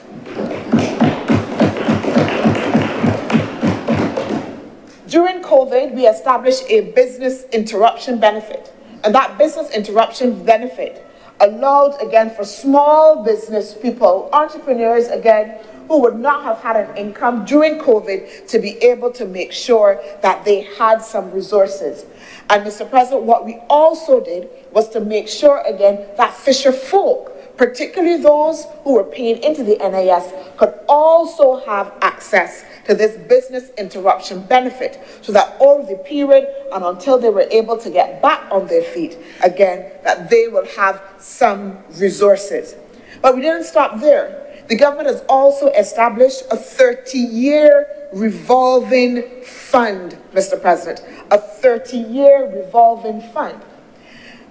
And that fund, Mr. President, will assist with the financing for boat repairs and purchases of new vessels, with government offering separate grants of up to 25% of the cost to make sure that there is access to financing, and therefore that we can assist, again, those boat owners to be able to have the resources as well. But we also understand, as we've been discussing here, and as the Deputy President would have indicated, the wider discussion is placed within the context of climate change and its impact. And therefore, the government also announced plans to make sure that it addressed the long-term issue of coastal repair and climate mitigation. And therefore, Mr. President, up to, I think it was last week, we had an almost 2 or 3 hour presentation, again, by members of the Coastal Zone Unit, by technical experts that were brought in to be able to look holistically, again, at what is the long-term, not 5-year plan, not 10-year plan, not even 20-year plan. What does a 30-year plan look like when it comes, Mr. President, to be able to make sure that we can address the issues of coastal zone management and protection, to make sure that our fisher folk, in the event, Mr. President, of now a Category 5 hurricane, we're not even building now for a Category 4, but a Category 5 hurricane, Mr. President, will be able to have the best infrastructure that can offer for protection. And that is the level of investment that the government is intended to make to ensure the livelihoods. Again, because we understand that when we talk about the fishing sector, we're talking about, as we've said in here, Mr. President, ordinary Barbadians and their livelihoods, Mr. President. Mr. President, finally, I also want to indicate as well that in respect of the bill before us, that one of the fundamental things that I think that is important, again, and I come back to that issue of how we deal with the so-called working or small man within society.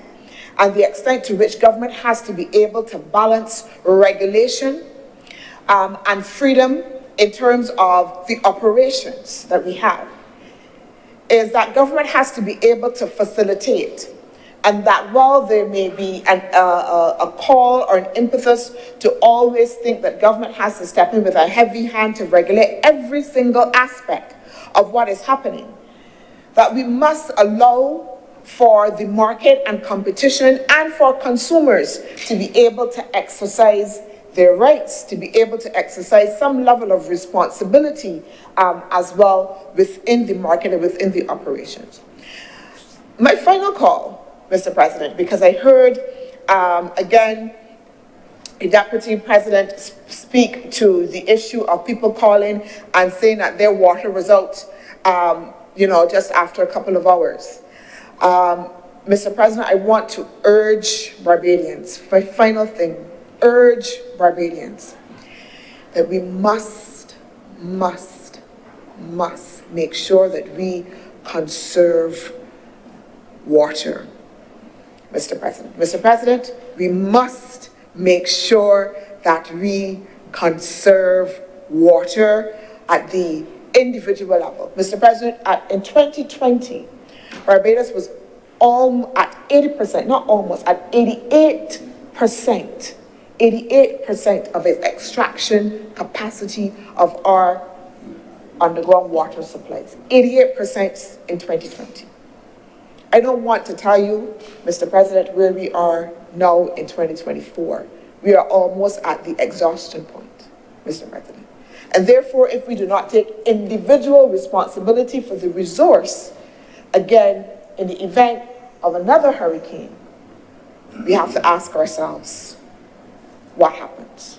With those few words, Mr. President, I commend this bill. Thank you. Thank you very much, Senator Dr. Moroni. Senator Anthony Boyce. Thank you, Mr. President. I do not wish to detain the chamber very long, but I thought it important to enter this debate not only as a boy who spent many a Sunday morning on the beaches of Oistins roasting fish with my family, or who very much enjoys swimming on the west coast of Barbados, but also as a person with a disability. The bill speaks extensively to the training that is likely to come attendant to the regime that the government is creating. And I say I'm going to be brief because I really intend to make perhaps two calls. The first of them being that as the government establishes the expanded regime for the training of persons in the marine sector, that it include persons with disabilities.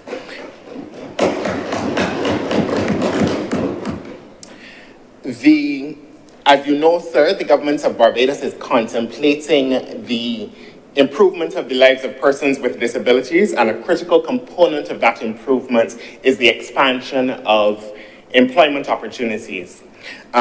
We are trying to beat back the devastating statistic of 90% of persons with disabilities being unemployed in this country.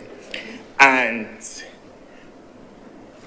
this bill and the regime that is to come, sir, creates an opportunity for the government of Barbados to put its money where its mouth is and to make good on the commitment as it proposes to ask members of the private sector to do a similar thing. Senator Cummins, in her earlier comments, referred to the Marine Authority and the training that entity will provide to ensure that persons who participate in the sector, whether they be water sports operators or any other kind, that they are appropriately trained. I ask that persons with disabilities are appropriately considered in that training and that we make real efforts, because I think one of the things that annoys me just slightly, doing this work around engaging with members of the private sector and others around the employment of persons with disabilities, is that I think they unnecessarily and unduly wring their hands about where they're going to get persons with disabilities to hire from. And I find it, I said I find it slightly annoying. I also find it slightly amusing because they don't necessarily wring their hands about where they're going to get customers from. And so I think that there has to be some real effort in attracting persons with disabilities to participate in this sector. The Honourable Deputy President spoke about the extent to which the sector is a viable one for investment and participation by Barbadians, and that, Mr. President, should include persons with disabilities. And so I call on the entities, the relevant entities, to ensure that as we build out this expands and seek to expand the capacity in the sector, that we include these individuals who, as I have said in this chamber before, have the capacity and the acumen and certainly the desire to contribute not only to the development of themselves, but to the development of this country. My other point, sir, is almost tangential to that, and is the accessibility of the marine environment for persons with disabilities. As we build and perhaps rebuild in the wake of Beryl, beach facilities, and we restore our beaches, we must ensure that they're accessible to persons with disabilities.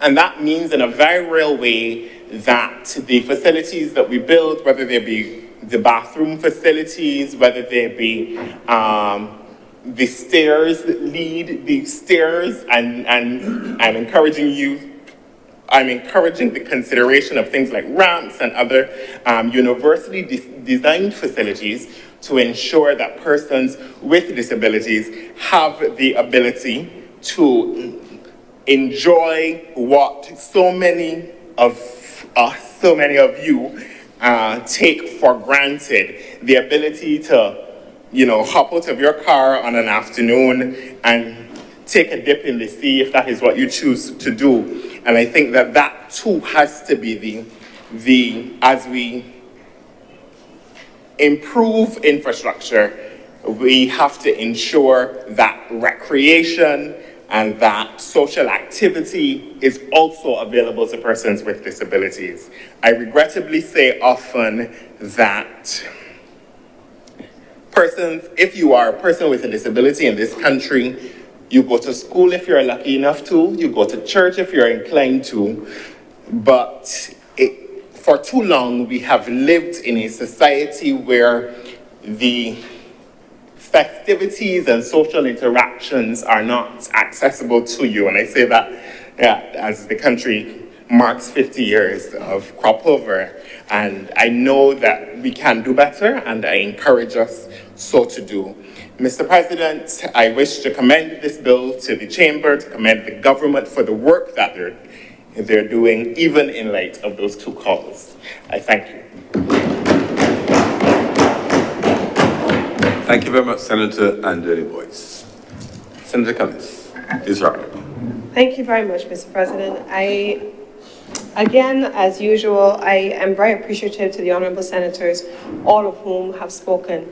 Senator Malalou, when he opened the batting in his comments, I expressed appreciation for them, and I draw his attention to the clauses 182 through 188, I believe it is, which speaks to the regime governing not just owners, I know you mentioned about owners, but the regime governing operators and members of crew, speaking to the responsibilities assigned to the crew and those who are boat masters. So there are certain obligations that are assigned to the owners of the vessels, but those who are operating them, who, as you have quite right, as Senator Malalu has quite rightly said, may be renting them, may be operating them on behalf of an owner, they have assigned responsibilities that are outlined in the legislation. As I've mentioned, Articles 82 speak to, Article 8, Clause 82 speaks to duties of boat masters. The Clause 183 speaks about what happens after a collision of any kind, the duty to render assistance. Section 185, Clause 185 speaks to the duty of an operator in this instance. And then you talk about the duty of the crew all the way through 189. So there are a number of things which are captured there, covering a number of scenarios and the conduct. There are also measures, as I mentioned, which are captured in the regulations that speak to the code of conduct and the standards of conduct that are required for persons that fall in these categories, and those fall under the remit of the minister's regulations, which would be appended to this legislation. So those are all important points which have been raised by the Honourable Senator, and they are captured in the legislation as previously outlined. But in instances where they're not captured in the legislation, I give the assurance that the government that I belong to, that is comprehensive and holistic in its management and treatment of issues, either would have captured it in correlated piece of legislation which has consequential relationships to this piece of legislation, or you can expect that it will come in the maritime suite of legislation and regulations that we have referred to. Senator, the Honourable or Deputy President, in her own extensive comments, I believe, spoke about the relationship between our global interactions and representations on behalf of Barbados, and then how that impacts us locally. In speaking about the work that is being done by our Honourable Prime Minister and travelling, and speaking about the issues relating to climate and how that is connected to Beryl, Mr. President, the Honourable Deputy President has been a little bit modest, because what she has not done is that she has not shared with the Honourable Chamber that she is the country's representative on the all-important body for Loss and Damage Fund. And the Loss and Damage Fund is examining how to treat to climate events and how to treat to capitalizing the Loss and Damage Fund, and how countries like us can take advantage of the provisions that are captured there under the identical circumstances where a weather event, an extreme weather event occasioned by the climate crisis as it evolves, affects countries like Barbados. What the Honourable Deputy President has also not said about her own self and her own work on behalf of the country and on behalf of the Prime Minister is the work that has been done for Bridgetown Initiative in its first incarnation, Bridgetown Initiative 2.0. The Prime Minister has just launched Bridgetown Initiative 3.0 in Antigua at the SIDS conference, and it is the funding mechanisms in the first instance, the response mechanisms after a hurricane system or a weather system of any kind has passed. Those are the kinds of things that Barbados cannot navigate in the local space on its own, and they must take advantage of the skills, the competence, and the vision of our Prime Minister and those that she has appointed to represent us in the global space, to ensure that when these things happen to countries like Barbados, there are mechanisms that allow us, one, to respond immediately post a disaster, two, to be able to finance, Senator Maynard in his comments when he spoke about rebuilding infrastructure, to finance the building in the first instance of climate resilient infrastructure, so that the 1 in 100 year storms, even when they become 1 in 20, 1 in 30 or 35 year storms, that our infrastructure is rebuilt, and that the financing mechanisms that are available to countries like ours reflect the fact that we do not have the kind of fiscal space that large advanced economies have available to them. And I want to make this appeal as well to our people. There is a political agenda in this country where people are attempting to make everything that the government does for people about something other than what it is. When the government goes to financial institutions for loans to build infrastructure, it is to respond to the kinds of things that Senator Maynard has spoken about in terms of having infrastructure that is fit for purpose. Infrastructure that in some instances is 30 years old, 50 years old, even 20 years old, can no longer be fit for purpose when we see with our own two eyes what happened along our coastlines with Beryl. On the west coast of Barbados, I can say, Mr. President, that Senator Malalou, when he spoke about what has happened, and you've heard our Prime Minister speak about the 5, the 6, and in some instances even a deeper drop along our entire west coast, and we saw what happened in the Bridgetown Fisheries Complex and up on the Oysters area. Mr. President, our coastal infrastructure is critical. So when you hear the Prime Minister and the government speaking about the creation of an expanded regime for the Coastal Zone Management Unit, for the Coastal Zone Management Unit that has for decades managed well what our coastlines are doing, and the engagement with entities like the Coastal Zone Management Unit globally, and that there's a need for us to further expand that work.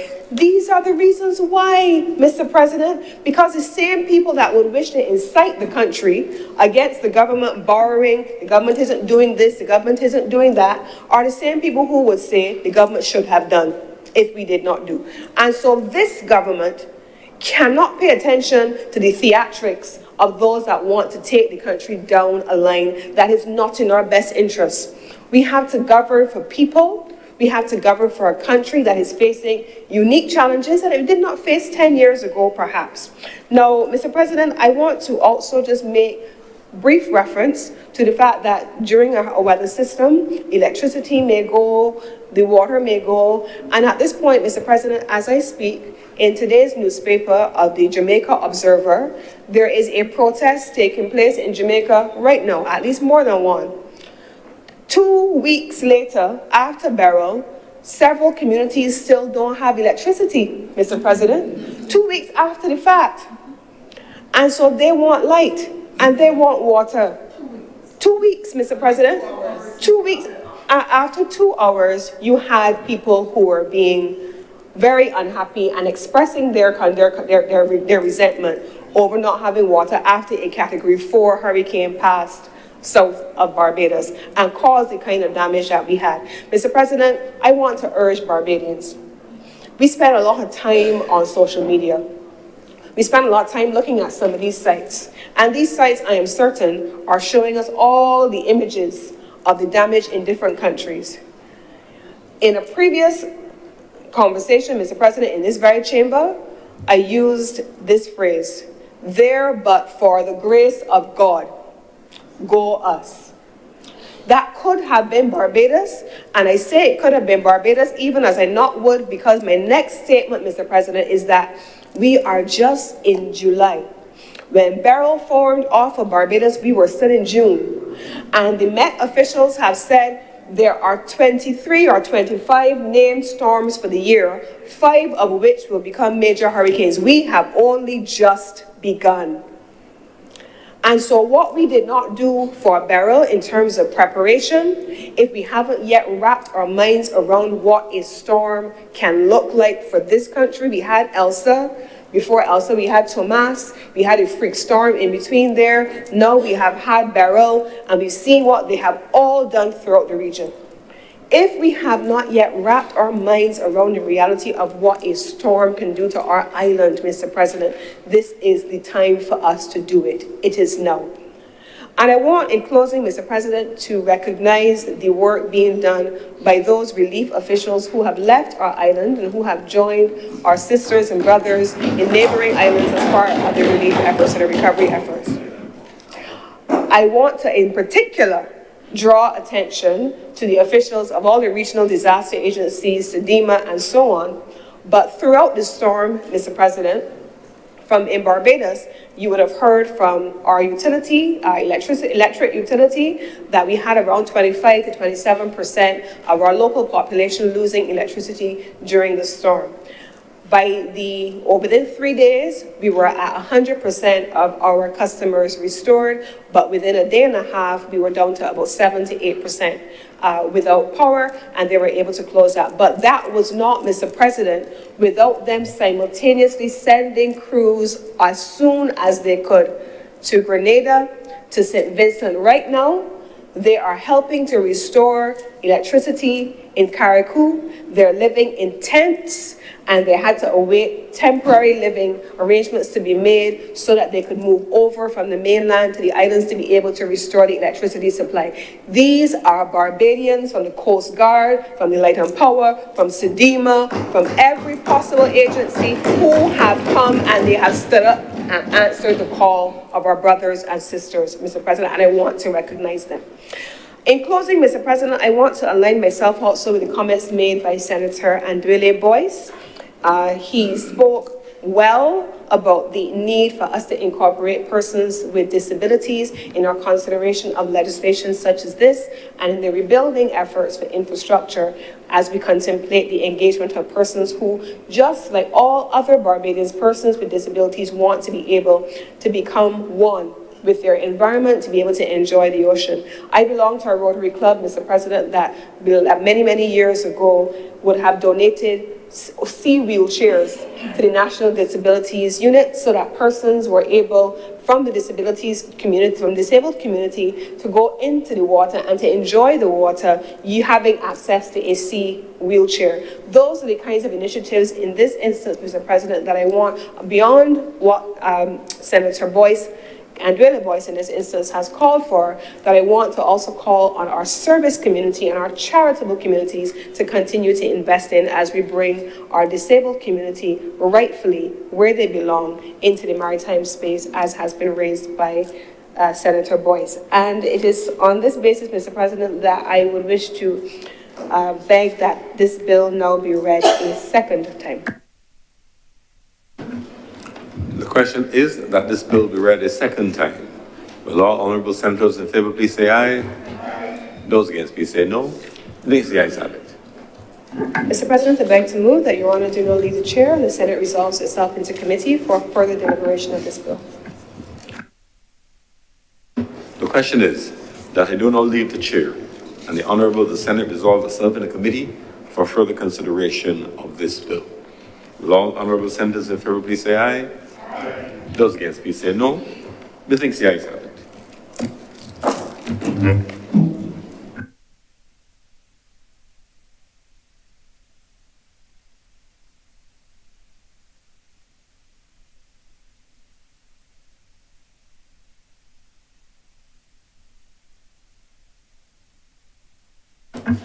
The Honourable Senate is now in committee. Madam Chair, will we take the bill in parts? Permission granted. Part 1, clauses 1 to 6. Madam Chair, I beg to move that Part 1, clauses 1 through 6 do now stand part. I just wish to confirm from the clerk that taking the bill in parts does not prohibit any member from speaking on it. No, you can speak on any section you want, any clause within it. Thank you very much. The question is that Part 1 now stand part. All honourable senators in favour, please say aye. Aye. Those against, please say no. The ayes have it. Part 2, clauses 7 to 12. Madam Chair, I beg to move that Part 2, clauses 7 through 12 do now stand part. The question is that Part 2, clauses 7 through 12 now stand part.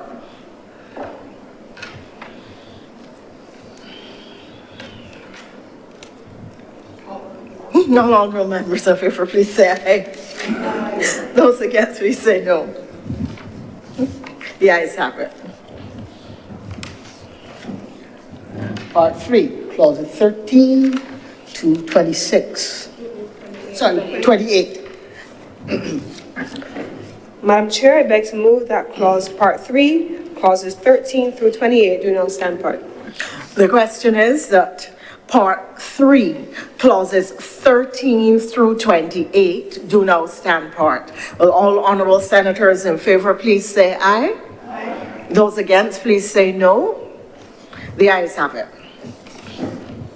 Part 4, clauses 29 to 83. Madam Chair, I beg to move that Part 4, clauses 29 through 83 do now stand part.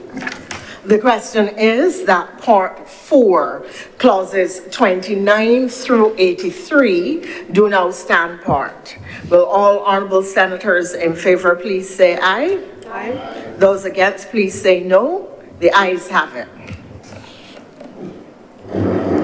Part 5, clauses 84 to 114.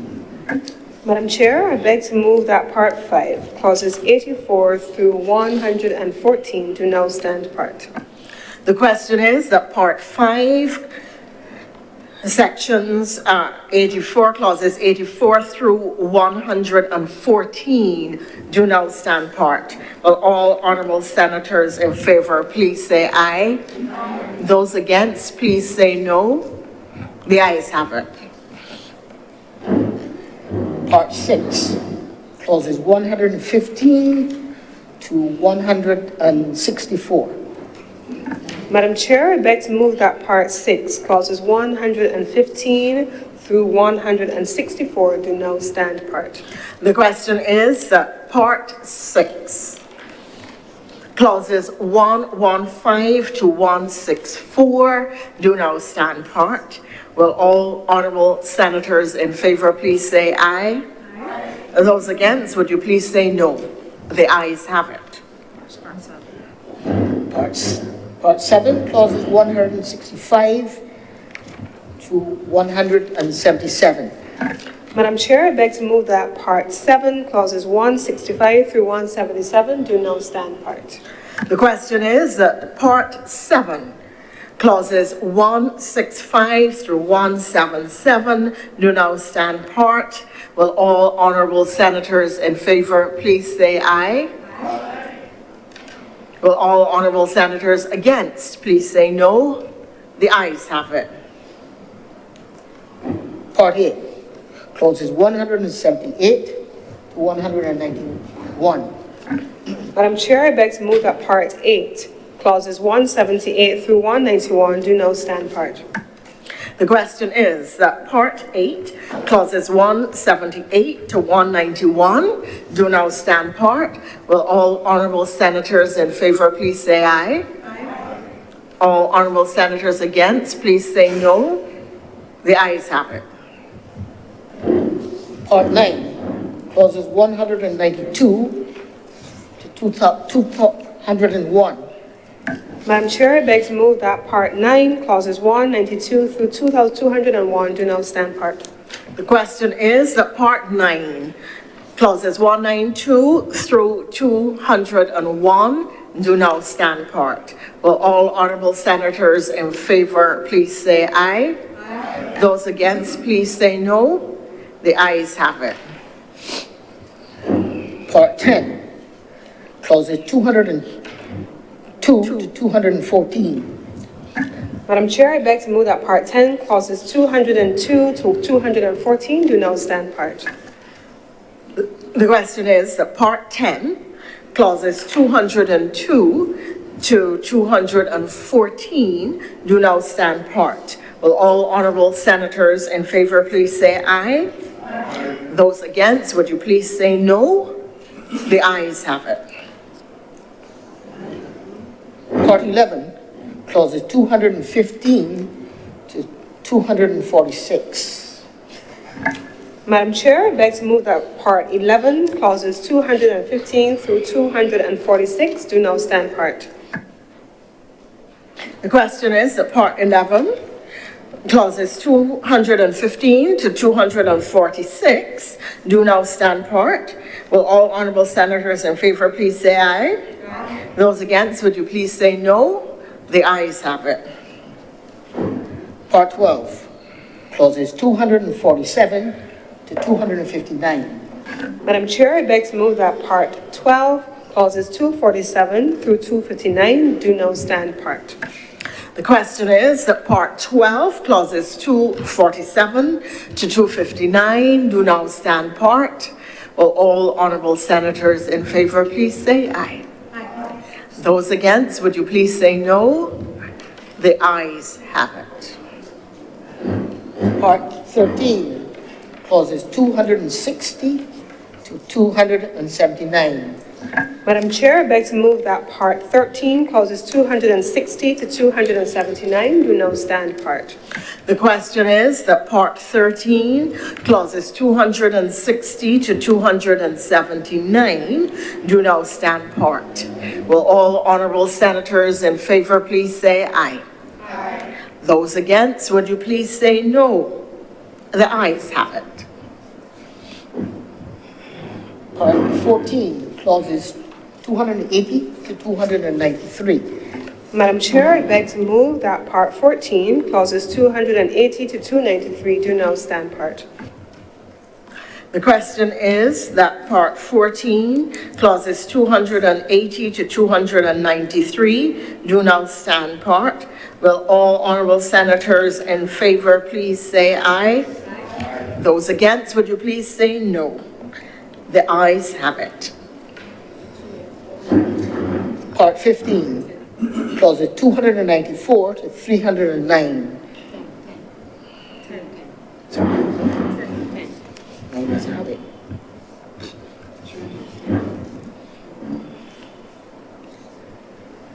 I beg your pardon, my copy. To clauses 310.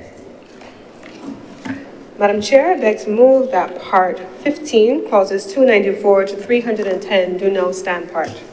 The question is that Part 15, Clauses 294 to 310 do now stand part. Will all honourable senators in favour please say aye? Aye. Those against, would you please say no? The ayes have it.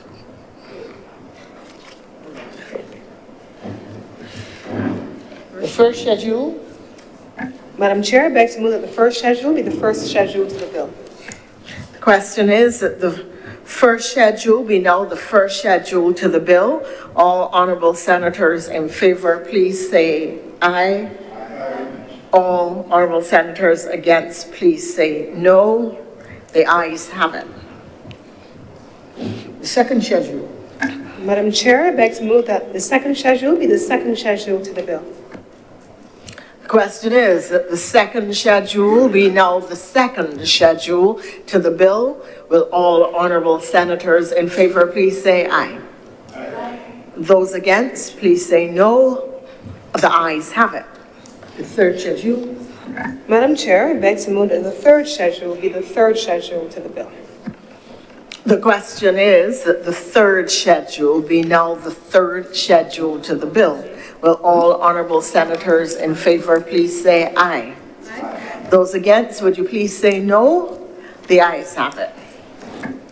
Madam Chair, I beg to move that you do not report to His Honour the President the passing of one bill in committee. The question is that I do now report to His Honour the President the passing of one bill in committee. All honourable senators in favour, would you please say aye? Aye. Those against, would you please say no? The ayes have it.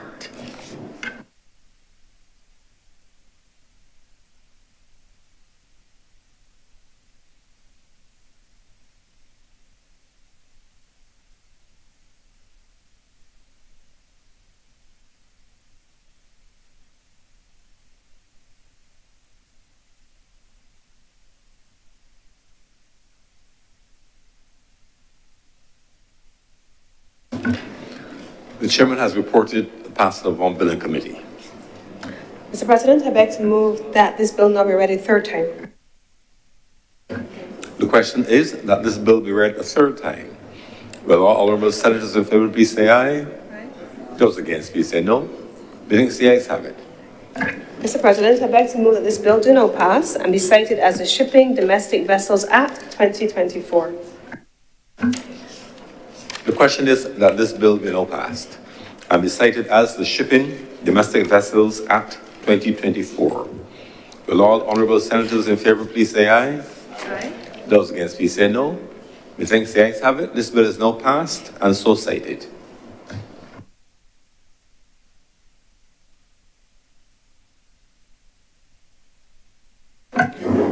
Order number 5, sir, which has been assigned to Senator the Honourable Dr. Monroe Knight to move the passing of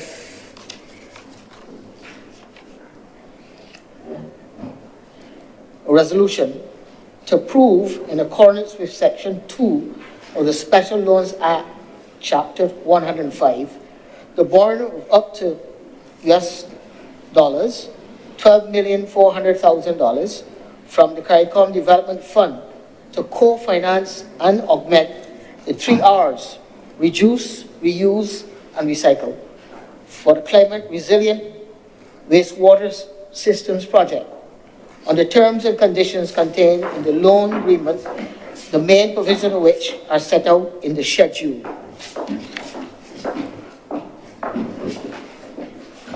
Senator Dr. Morale. Thank you, Mr. President, for recognizing me as I stand to lead debate on this resolution.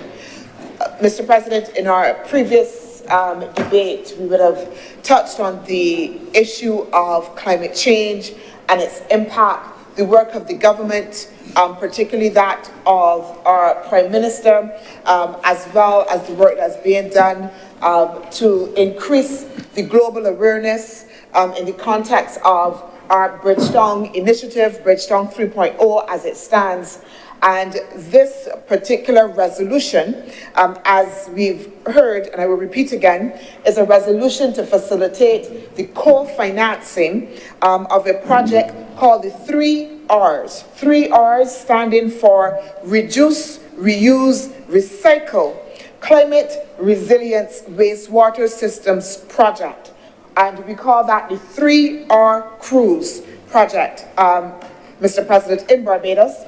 There was funding provided by the Green Climate Fund, or the GCF, for US $40 million, but it was a grant, Mr. President. It was a grant. And I want to make that clear. We're seeking to borrow this $12.4 million, yes, from the CARICOM Development Fund to supplement grant financing that was provided previously by GCF. And that is an important point, Mr. President, I want to be able to make. The CARICOM Development Fund was established under the Treaty of Chaguaramas. It was established under Article 158 for the purpose of providing technical assistance to disadvantaged countries, regions, and sectors, Mr. President. And this fund, if we look at the last financial report that the fund would have put out, and is available publicly online, again, Mr. President reiterated, there's no need for public servants to assist. You can go online, Google it, and you'll be able to pull up that report. And it shows that the activities of this CARICOM Development Fund has been to provide support in a number of critical areas related to the development of the region. In particular, Mr. President, they would have provided funding for education initiatives. They would have provided funding for infrastructure initiatives, for instant kits, for instance, for Frigate Bay, and a number of other areas, even for environmental and sustainability studies, and therefore funding for the water sector in Barbados falls directly within the remit of this CARICOM Development Fund. I also want to indicate that outside of this funding, the government is also seeking to engage the CDF to provide technical resource assistance as well, Mr. President, because we recognize that the issues in relation to water, building water infrastructure, are complex. complex over a number of different years. We are dealing with aging infrastructure from the 1800s, right? From the 1800s, aging infrastructure from the 1800s. And these are problems and challenges that have bedeviled various administrations. So the government is not only going to the CDF for funding to say, give us some financial resources as well, but also for the provision of technical resources as we seek to create a comprehensive frame to address some of the challenges facing the water sector. Mr. President, I hope that we can all agree that, again, that the challenge of the water sector is, as I said before, complex and multifold. But it is not only a challenge for Barbados, it is a regional challenge. And so that while Barbados has been identified as one of the 15th water scarce countries, right across the region, you are seeing country after country being faced with this challenge. As a matter of fact, a study that was done in May 2024 by the University of Maryland suggests that the whole of the region, the entire Caribbean, is facing a water crisis. It identified that in Trinidad and Tobago, up to the end of June, there were restrictions on water use, fines being applied. It showed, again, similar occurrences in Dominica and in Grenada, Mr. President, in St. Lucia. So right across the region, we are seeing all of us grappling with this challenge of climate, of the water crisis. And while that study identified several reasons for the challenges related to water, one of the areas that identified quite solidly was the challenge that had to do with climate. And we know that there are two kinds of threats to water when we talk about climate. One has to do with the challenge for infrastructure when you have a major hurricane or a major climatic event. In fact, that study said to us that when we had Hurricane Tomas in 2010, it cost the government over $20 million in infrastructure damage. Infrastructure damage to pipes, Mr. President. And means Hurricane Dorian in Grand Bahama, 54 million. And that is only, Mr. President, specifically, I'm talking here now, of the infrastructural damage. Hurricane Ivan, 3.25 million. Hurricane Irma and Maria, $700 to $800 million in infrastructural damage, water infrastructural damage. So that's one level of damage that happens due to climatic events. But also, as well, our vulnerability in relation to our ability to continue to supply water as well to our population is also as well threatened, Mr. President, by changing climate as well. So the impact of drought, Mr. President, the impact of floods, Mr. President, I think we talked about it before when we were talking about the Blue-Green Development Bank, in that now we're not only seeing extreme heat, but also as well sudden bursts of rain. And again, the population will think more rain, more water, but that is not the case, Mr. President. That is not the case. Very often, that water runs off. Mr. President, that flooding can cause saltwater intrusion and a number of different negative impacts. So as opposed to thinking that the more rain, so the more water we have, Mr. President, the opposite actually happens. And therefore, the government's attempt to make sure that we address systematically and as comprehensively as possible the challenge to the water sector becomes extremely critical, Mr. President. I know, Mr. President, that some will ask, again, why is government borrowing money? First, Mr. President, I want to say that this loan has a fixed interest rate of 3% per annum. Fixed interest rate, percent of 3 per annum. The CDF is a regional mechanism, like I said before and described, that provides this level of support. And so you have to ask ourselves, if we had to go on the international market for this funding, we would have been facing a much higher interest rate. We're paying 3%, Mr. President. The loan is to be repaid over 12 years. We have a 2-year grace period, so we are essentially paying over 10 years. The repayments are done quarterly, Mr. President, under this facility, and we believe that it provides the best case scenario for us to be able to co-finance the activities for the water sector, Mr. President. I also want to say, Mr. President, and I know that I might get into some trouble for this, but I think it still has to be said. Right now, we have a challenge within the Barbados Water Authority that customers are just not paying their bills. That's the fact. So that over this first quarter of 2024, we've actually seen an increase in receivables, customers not paying their bill. And I know, Mr. President, that some customers may say, why should I pay for what they may see as poor service, brown water, and everything else? But then we have to ask ourselves about that chicken and the egg, Mr. President. So if you don't pay your bills, then the Water Authority does not have income then to be able then to build out the infrastructure that it needs to in order to provide better service. Presently, the Barbados Water Authority is able to collect monies that helps it to address 96% of its overheads. But then it does not leave then additional resources for reinvestment and upgrades that are needed, as I said before, to address this aging infrastructure that we have that still remains on the island from the 1800s.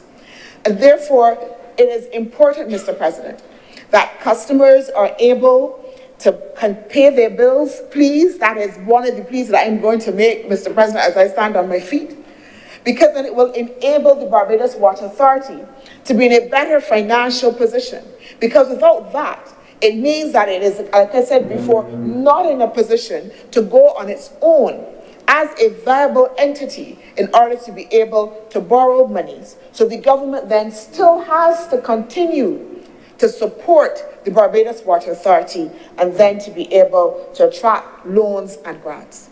But Mr. President, I want to say that while we are taking this loan, this 12.4 million through the CDF, I want again to reiterate it is complemented by a $4 million grant. 40 million, thank you very much. 40 million grant. And that is not the only grant. It is one of two grants from the GCF that the government has taken to allow it to address specifically issues within the water sector, Mr. President. I also want to say, because there's always issues of transparency and accountability and what is the grant supposed to do and the monies and all of that, I want to invite any Barbadian, all you have to do is have a little internet connection, and you can just type in the words GCF, you don't even have to spell it out, GCF, and put in 3 R's, 3R, that's all. And when you do that, you will be able actually to access the full grant, the full application that Barbados would have made for this particular grant and see the full details, Mr. President, from when we would have submitted for the initial concept right down to the full application. You will be able to see all of the details. If as well you go on the CARICOM site, again, I put in those 3 words, you will see again details of it. If you go as well on the site, there is another partner who we have partnered with in order to be able to implement this project, which is the 5 Cs, Mr. President, the Caribbean Community, struggling to remember the acronym, the 5 Cs, Caribbean Community Climate Change Center. Again, if you go on that website, you will also see details, Mr. President, of this project. And all the details of what the project is supposed to do. And you will find that project, Mr. President, like I said, on the CARICOM website, on the 5 Cs website, because the intention, again, is that we will use this project. Barbados, the 5 Cs, will use the implementation of this project to create a frame of lessons learned that can be applied right across the region, and not only in the region, not only in the Caribbean region as well, but across other small island developing states as a way for countries to manage that problem that we are all facing that has to do with making sure that we can provide adequate sources of water to our populations. Mr. President, I want, with your indulgence, please, to speak to the components of the project. The project has 4 components. Component 1 involves installing a centralized Bridgetown sewage treatment plant, but more importantly, bringing that plant up to tertiary treatment level, Mr. President. Tertiary treatment level, which is important. So this is the highest level of treatment in which now you are getting water now that is purified. It removes the contaminants, Mr. President, from the water. So you have primary, secondary, and this project is now bringing that plant up to tertiary treatment level. One component. The second component, Mr. President, again, because it has to do with climate resilience, is about the installation of a renewable photovoltaic energy system, Mr. President. That's the second component. The third component as well has to do with enhancing the capacity of technical personnel. Again, so that's the providing that technical assistance to make sure that the staff of the Barbados Water Authority can apply all of the technology that it needs to in respect of this. Component 4 as well is about education and building awareness, Mr. President, of Barbadians and of visitors as well, which is extremely important.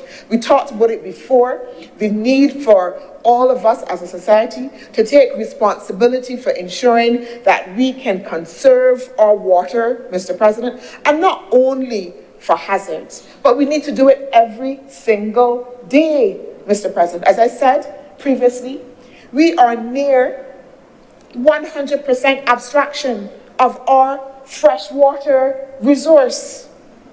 Near 100%.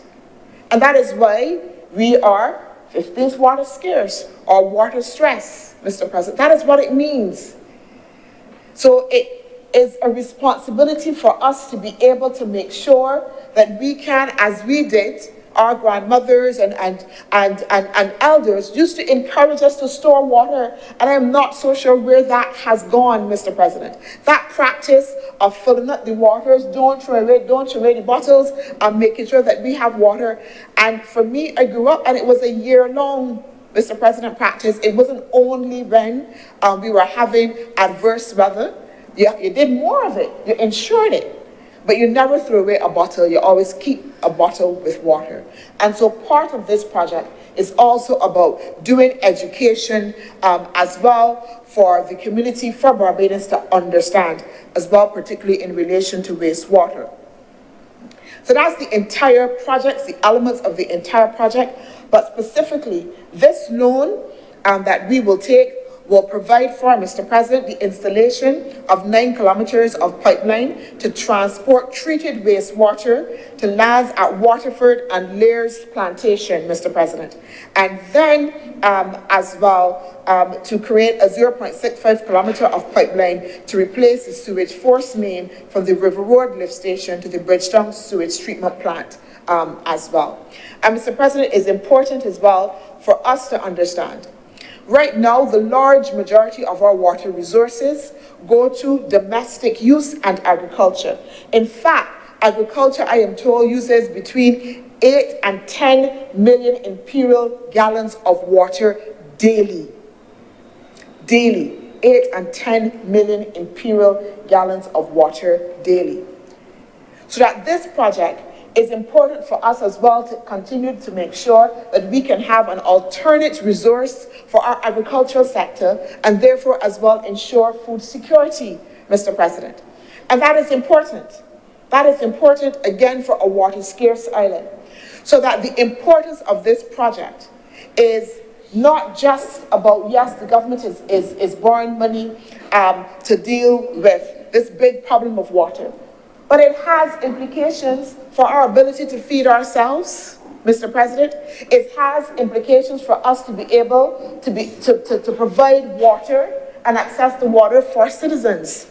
And therefore, the context for the government going after the additional support to co-finance what we already have then becomes extremely critical, Mr. President. I also want to indicate as well that this is not the only way that the government is intended to look at addressing the challenges that are facing the water sector. Because again, some might say, you know, there's so many challenges, this is just a drop in the bucket. Will the $12.4 million do it? Will the GCF funds do it? What else is the government doing? Mr. President, the government is looking to make sure that we apply the highest level of technology in order to be able to look to address the problems, but also as well to allow us to be able to forecast. Currently, the government is partnering with Google X, Mr. President, and Google X is a high-tech company, and they function particularly to look at critical challenges that governments have and then to come up with innovative solutions, some of them custom-made and some of them that have already been applied and then will be adapted. And we're doing two things with Google X in relation to the water sector. One is seeking to develop, Mr. President, a technology in which we can use robotics to be able to go into the pipelines and allow the Barbados Water Authority to detect burst mains at the point. So it means then that we should not have to wait for customers to call in and say, there's a burst main here and there's a burst main there, but that we'll be able to apply robotics throughout the system so that we can see beforehand where those burst mains are going to be. And the second application is to be able to very quickly identify contaminants in the water, Mr. President. So seeking again to make sure, as I said, that we apply a number of different layers to looking at addressing the multifold and complex challenges facing the water sector. At the same time, Mr. President, we're also seeking to address the institutional challenges of the Barbados Water Authority. As I said before, we have an institution, again, able now to just cover 96% of its overheads, but in need of investments, in need of upgrades. But importantly, we understand that we have to do that by also addressing the issues of leadership and management and how do we build capacity within the institution. And that is why the government is investing in training. We have partnered with the SJPI in order to be able to train and retrain plumbers, Mr. President. We are going to partner with the government's own construction gateway to make sure that we provide an ongoing portal for training. We are investing, Mr. President, in providing coaching and mentoring for management staff, Mr. President. The government has recently signed an MOU with the government of the Netherlands that will see technical assistance exchanges coming again, so that we will have a core group looking systematically at all of the technical challenges within the Barbados Water Authority, and then bringing the two groups together in the Netherlands on the one end, also as well bringing in the University of the West Indies as well as a critical partner, and then the Barbados Water Authority to develop a long-term plan. Mr. President, we are also looking at applying geospatial technology to be able to map where the water resources are, Mr. President, for the long term. The questions that we are asking at the Barbados Water Authority, again, are not questions for today, but questions about what will happen over the next 10 or 20 years? Where will we have the greatest fault lines, Mr. President? What will happen to our wells, Mr. President? What do we need to do with our abstraction wells, Mr. President? We're asking questions, Mr. President, what will happen at our pumping stations? Which ones are the ones that will more likely go down quickly and why? And how do we forecast? So, Mr. President, these are not things that will happen overnight. It will not happen overnight. And so we ask customers, and we are all customers, Mr. President. I remember one time I was to attend an important meeting. I think the portfolio had not too long come into Prime Minister's office, and I was getting ready to go to my very important meeting at which I was supposed to speak, Mr. President, I went in the bathroom and there was no water. And I'm calling the Barbados Water Authority, who promised faithfully, all right, hold on, don't go away. We can get your water on and we can send a tanker. Mr. President, an hour later, I was still without water and I had to resort to, we've got enough bath, we've got nobody love bottles and stuff like that. I had to resort to a cowboy. I had to resort to a good cowboy, Mr. President, to make sure that I was able to get to my event. I had to call and apologize. I had to call and apologize to the people that I was going to speak to, but I got there with my cowboy bath, Mr. President. So saying that we are all customers, so begging the Barbadian public to be patient as the Barbados Water Authority works through some of the complex issues that are facing the authority, but also given the assurance that we are working in order to be able to address those persistent issues that have been plaguing the Water Authority for a number of years. And one of the areas, Mr. President, again, that we will be focusing on is making sure that we can, one, like I said before, do the education and awareness. And there are two big initiatives that you will see the government roll out over this year into 2025. And one of those areas is that of the establishment of a water academy. And the Prime Minister would have spoken to this already. And we are engaged in these discussions in terms of how we can make sure that we can have this water academy established. And why the importance of this water academy, Mr. President? Because the problem is not just a Barbados problem. As I said before, it's a regional problem, it's a SIDS problem, it's a global problem. And how we work together in order to be able to address those problems is something that Barbados is intended to take leadership on, Mr. President, and ownership on. Because we recognize that, again, while people may talk about it, the impact is going to be such that the government needs to take a full handle of this. And so that we are engaged right now in discussions to see how we can make sure that we can have a water academy, one, that we establish to make sure that we bring all of the best technical resource to bear to deal with the issues, but also as well provide the necessary education and pathways to build the human resource capacity that will be needed, including making pathways for new jobs in the areas, Mr. President, because right now that is also one of the challenges that we are facing, that we do not have all of the technical capacity that we need here on the island in order, again, to deal with the complexity of the task that we are facing. And we want to make sure that we can build that capacity.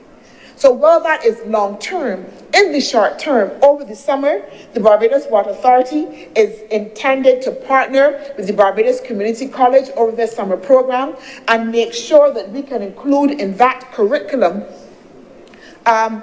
information on water saving, Mr. President, how to conserve, rainwater harvesting, etc., so that we can begin to build awareness within the community, and particularly first, starting with young people as well, on the issue of water and how to conserve water. And we will roll that out to a number of schools. Once schools start again in September, there will be a massive campaign, Mr. President, that we will undertake in schools throughout the island in order, like I said before, to ensure that there is the necessary education. Mr. President, as I close and as I commend this resolution for the borrowing of this money from the CARICOM Development Fund to this Honourable Chamber, again, I want to say that we must fully contend with the challenge of how do we manage, how do we adapt to the impact of climate change? How do we make sure that we have all the necessary resources to manage effectively for all populations? Because as government, we cannot, Mr. President, step back. We cannot step back from that responsibility. And therefore, it is important for us to be able to make sure that we can bring the necessary resources, Mr. President. I also want to indicate, Mr. President, I'm sure that as I did when we were discussing the Blue-Green Development Bank, that the level of resources for states like ours, concessional resources, grants, and other financing, to be able to address these issues is extremely small to negligent. This is why the Deputy Speaker has to be going to the Loss and Damage Fund meetings to continue to fight, because even though they agree to establish it, it is still a fight to make sure that the resources are there and available. So the pot of resources, in order for us to be able to do it, Mr. President, is shrinking and it is small. The same resources at the domestic level that we collect through taxes, Mr. President, we have to deal with schools and roads and everything else. So that the borrowing of these funds to supplement, to provide as co-financing, Mr. President, is really an imperative for the government as we seek to address these challenges, and particularly to make sure that we can continue to provide water for citizens that is safe and reliable. I'm obliged, Mr. President. Thank you very much, Senator Dr. Sharrell Knight. Senator Mr. Maynard. Mr. President, I do not wish to delay the chamber, but I wish to say one thing. I have heard no mention, sir, of the use of our cisterns in the houses. And I would like the government, sir, to start a campaign of education, sir, to educate the public on how to use the water in the cisterns and maybe introduce green plumbing. I thank you, sir. Thank you very much, Senator Maynard. Short but impactful, very important point. Her Honour Senator Thompson.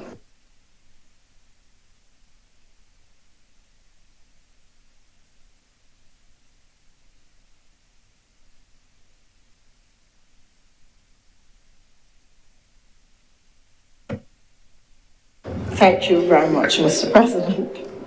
I'm being urged, it would appear even by the microphone, to be short and to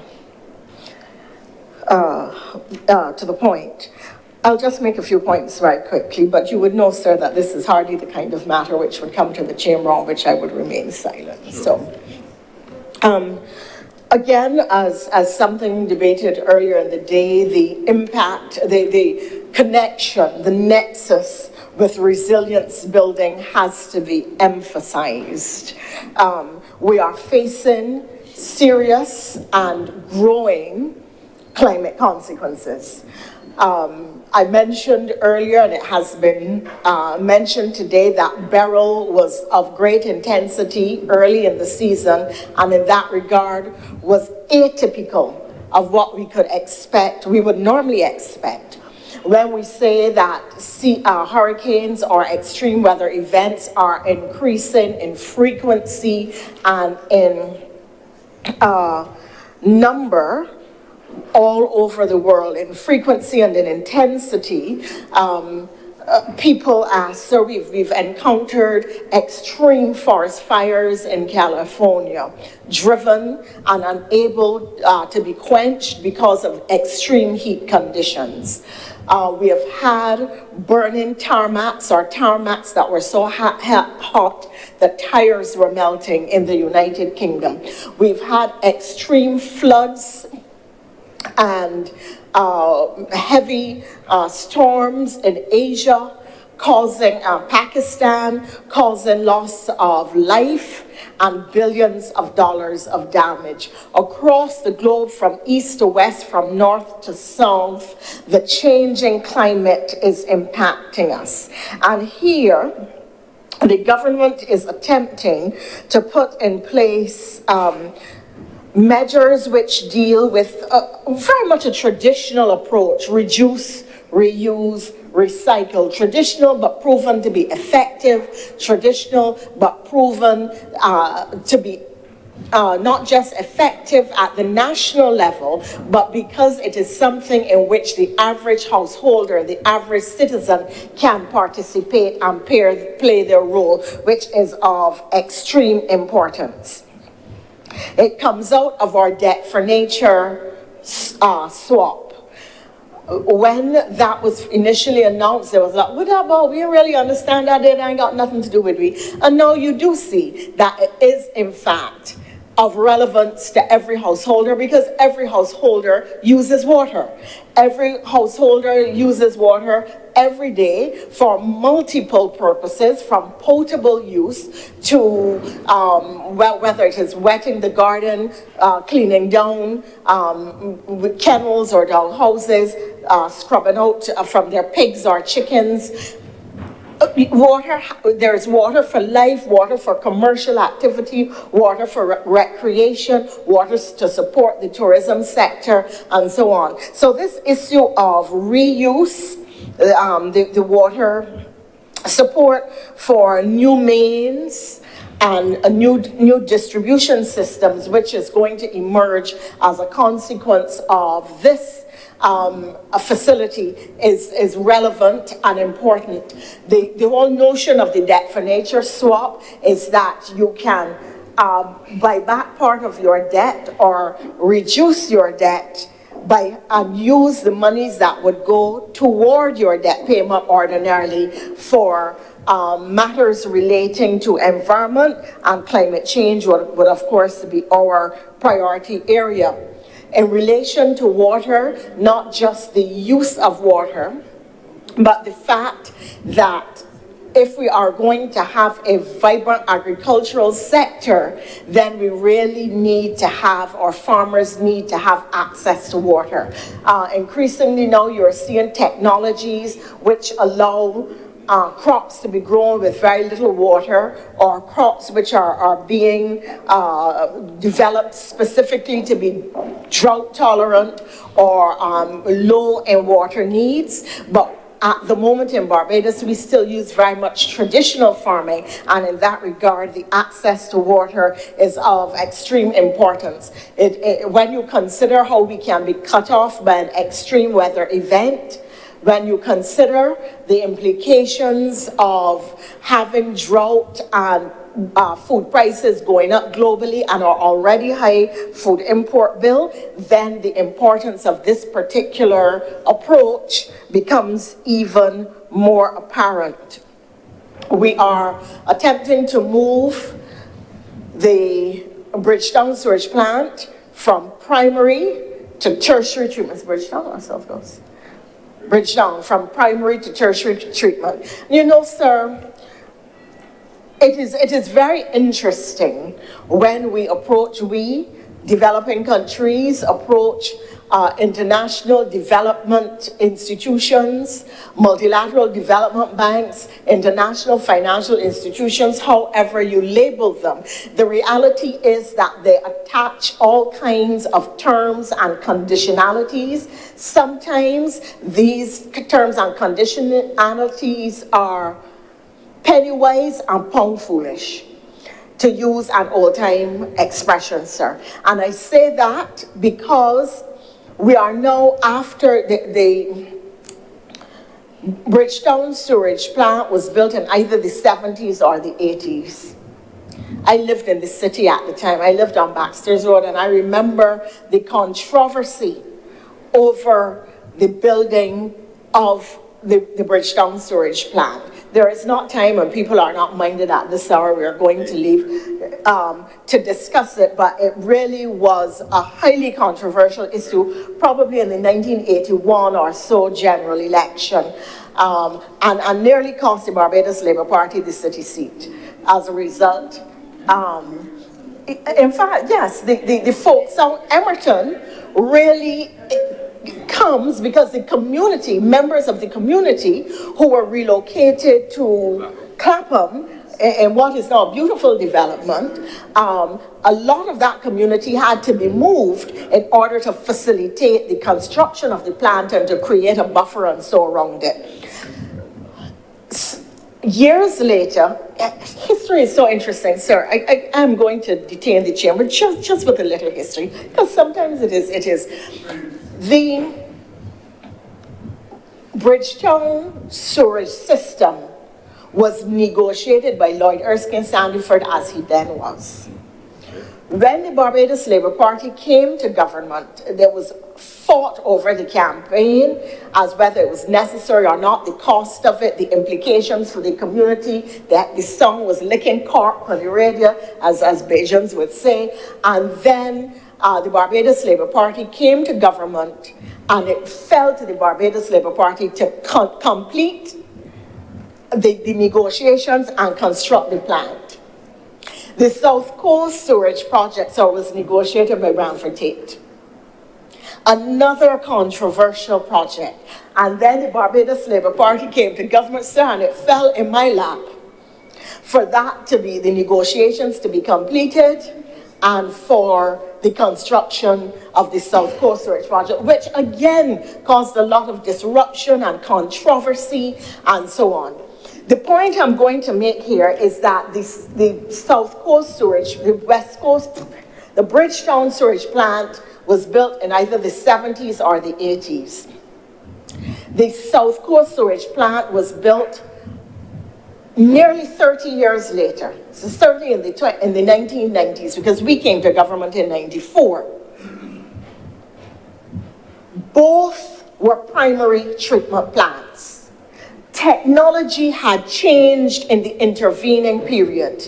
It would have been, given the fact that at that time you could already see that we were emerging as a water-scarce country, given that we were a tourism-dependent economy, given the fact that you could use, if you went to tertiary treatment, could have had your water for multiple different uses. Singapore, sir, uses its water from sewage, treats it at such a high level that it then turns around and bottles the treated water for use as drinking water, and it is called new water. At such a high level, the technology is. No, I'm not advocating necessarily that for Bajans, because I think there would be a high level of resistance. The point that I'm making, however, is that in more than a 20-year period, when successive administrations tried to get tertiary treatment plants in Barbados, which in terms of the construction at the time, the use of the water, the benefits of the system would have been in the national interest.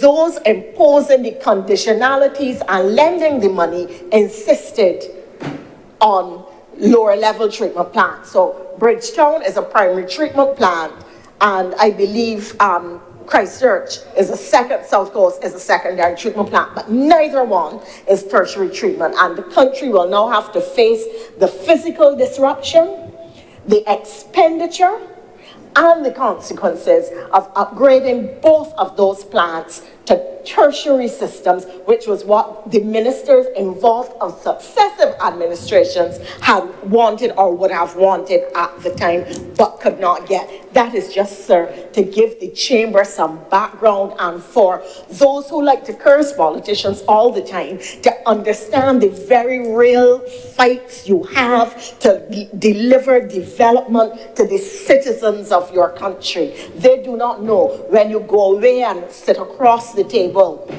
from the technocrats in the development institutions, when you have to negotiate at the international level, people who are critical do not begin to understand what it is we face. Now, that was not in my notes, sir, but I felt that I owed the chamber and the country an understanding of these processes, an understanding of how these things work, what the consequences are, why you see X happen and not Y, why Minister Q may have done X, and so on and so forth. So I've given some of the history of how the matters of soaring our country has evolved over decades. And now we have to consider, and have been contemplating, the soaring of the West Coast.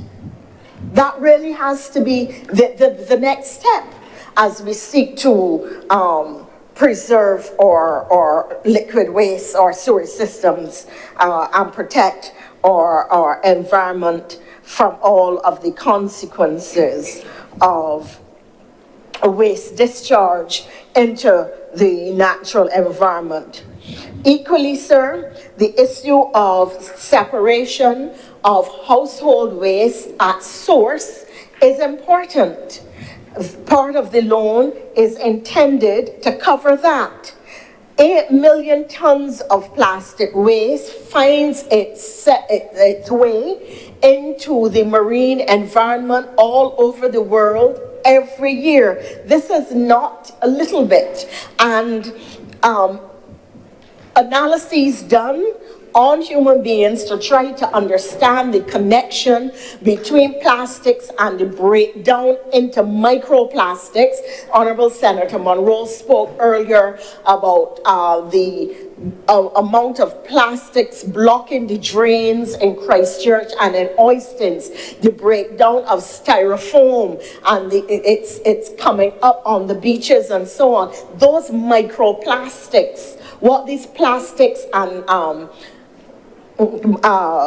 styrofoam break down into the smaller components end up, according to medical tests, in our bloodstream, in our lungs, in fecal discharges, all of that. So we have to be able to do the separation that is necessary to get these products out of the waste stream and create beneficial resources out of them. Plastics are being used for tiles, as construction materials, to put into road surfaces, as benches, as beach umbrellas, for a variety of things. And I see lots of people in Barbados collecting plastic bottles. You see them sometimes with, at the garbage bins. You see them with large amounts of bottles heading to the various collectors. But we have to move in Barbados from the mere collection to the manufacture of tertiary products, to take them out of the stream and to create products, other products that are useful to Barbadians and which can also then be exported. We have to create what are called virtuous or righteous cycles with cradle to grave management of waste resources, and then give them, and then resurrect them, then give them new life. So that the fact that the administration is pursuing this financing in order to address essential components of our climate change resilience building, in order to enable environmental protection, in order to start to create new industry and new business opportunities, is really very much to the advantage of the country and must be commended. Mr. President, I think that it would be useful if we are talking about the dangers of plastics and the fact that we are having debt for nature swaps and what the positive implications of the debt for nature swaps are. I think it is important too, and we could have pointed out in the last debate, that the whole initiative of the government as a global pioneer, sir, of disaster relief clauses in our sovereign debt has become of extreme importance, as was demonstrated by Beryl. People paid it not a lot of attention, although the government was talking about it. But the idea behind natural disaster clauses is that in the event of a natural disaster, instead of paying, of the kind that has hit the Grenadines, for instance, instead of paying your debt to your international creditors, you are able to suspend your loan payments for, I think, a 2 to 3 year period. Put your money, or that money that you would have been using toward debt servicing, into your national relief and rebuilding efforts. And then at the end of the 2 or 3 year period, you pick back up your debt repayments and you start back paying them again. The interest rate does not increase.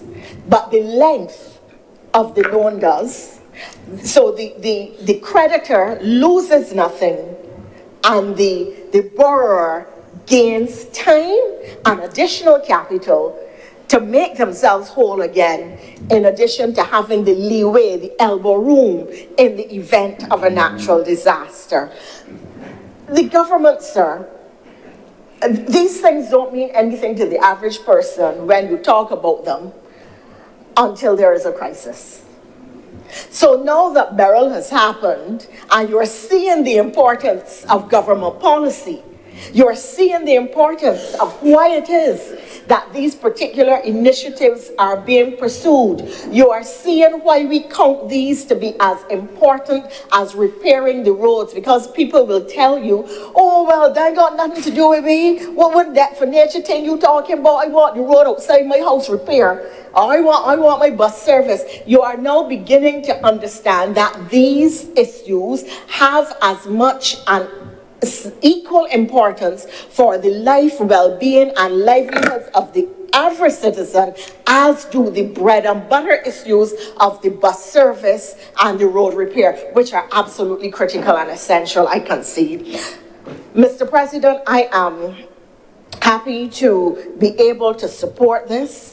I want to caution that for a small society, we are developing some of the worst habits of the developed world, and we are showing a developed country profile when it comes to our water usage, when it comes to the level of our waste disposal. We have become a throwaway society. You can see it in the amount of waste that we dispose per capita. You can see it in the way we live. People just throw away things and don't think about it. And they throw away because equally more is readily available and they can afford it. We have become too much of a throwaway society. Our grandparents did not live like that. The saltfish that you cooked the evening before, but as a matter of fact, pudding and sauce is a typical example. Because when the pudding and sauce was left over, even though the pudding and sauce were made from the waste parts of the pig, it wasn't the full meal the evening, you get up the next morning, sir, Sunday morning, the pudding fry up and tastes real good too. And the ears and the other parts make sauce cakes or sauce patties. The features? I don't eat the features, though. I want lean sauce, please. The features are cut up and make sauce patties, and you have them with your fried pudding from the day before. We were not a waste society. We didn't throw away. We didn't take these things for granted. Yes, I know about these things. My mother, my grandmother, cornmeal didn't just make the cocoa. What was left over made cornmeal pap. So we learned. It was part of our culture. We have now become a waste society. And we have to look at those things, think consciously about these adverse changes to our culture, and re-engineer the way we do things and the way we behave, particularly now because it is having such serious environmental, social, and economic consequences. I commend the government, therefore, for taking the lead on this. I want to close, therefore, sir, with an appeal. I used to complain about people who are always talking about history and when there were this, that happened, or when there were that happened. And sorry, I've become one of those persons. But when I was minister, sir, in 2007, 2008, we developed a national green economy policy. It was intended, sir, to really transition the country as one of the first countries in the world to move to a national green economy. I won't go into the multiple components of it or the ways in which it was intended to do that. The international community became so excited about it that UNEP and UNDP flagged Barbados for its innovative policy approaches. The UN were citing us. The UN then, subsequently, by 2009, it took them 2 years after Barbados to develop a global green economy policy or green economy policies and to start to talk about them in their various agencies. Well, of course, by 2008, early 2008, the Barbados Labour Party had lost government and there was a new administration in place who continued to talk about the green economy. But the level of transition that was intended, the level of transition that could and should have been effected, the economic and social and environmental benefits that would have been derived had we in fact made that transition were not realized because they paid lip service to it rather than really doing the actions. In the light of our current climate change crisis across the globe, in the light of the fact that Barbados is still attempting to transition toward green energy, that we are now talking about the interconnected blue economy, which also has to be pursued in a green and sustainable way, in view of the fact that our food import bill is rising while our water level is shrinking, while we need to get green energy, in view of all the challenges that we're facing and the absolute imperatives for maintaining our quality of life, I believe that the government has to take back up this business of transitioning to a green economy as one of its flagship policies.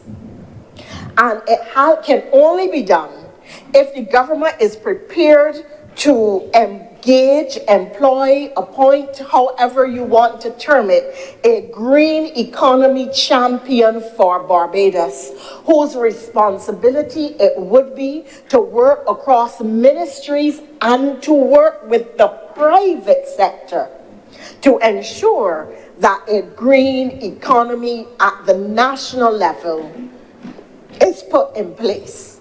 And that is the appeal, sir, on which I would wish to end. It is not that I am living in the past.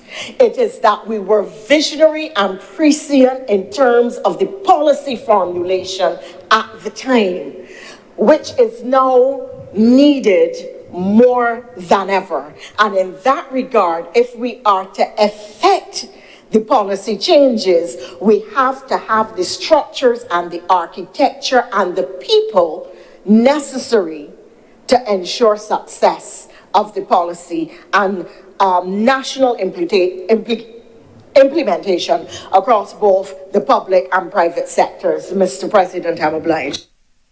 Thank you very much, Your Honour. Senator Thompson. Senator Dr. Morelli, please close. Thank you, Mr. President. Mr. President, I want to thank the Honourable Senator Maynard, as well the Honourable Deputy President for their interventions, all of which, Mr. President, I've agreed with. As I said before, the government is intended to roll out a multifaceted education and awareness campaign, and as Senator Maynard would have indicated, to look at the issue of cisterns. That's something that I would have to put before the Barbados Water Authority and see how it can be included in the education campaign. And then also as well, thanking the Deputy Madam President for her intervention, which highlighted the number of ways that Barbados is leading in the climate arena. And as I said, that adds to what we are doing here under this project and the complete build out of our leadership when it comes to water, when it comes to how we address water scarcity, when it comes to how we address the complexity of the challenges facing the sector, so that we then once again can create a pathway for other countries, create a framework that others can continue to build on. Mr. President, I also take the point in respect to the fact that Barbados is becoming what was termed a throwaway society. Within the creative sector, Mr. President, there is a move now to look at how we use some of those materials that we throw away to make them into art, even wearable art. As well, Mr. President, so that we are having complete fashion shows that are just about using sustainable materials, sustainable resources. And in Africa as well, you're seeing that particularly into putting into practice, where again, you have creatives that are using plastics and either making mats and other very practical things out of those materials, Mr. President. So, Mr. President, with those few words, I want to ask that this resolution be now passed. I want to beg, sorry, Mr. President, this resolution be now passed. The question is that this resolution do not pass.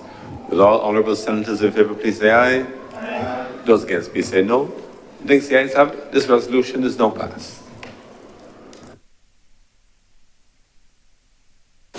Could we recommit announcements, please, Mr. Clerk? Announcements.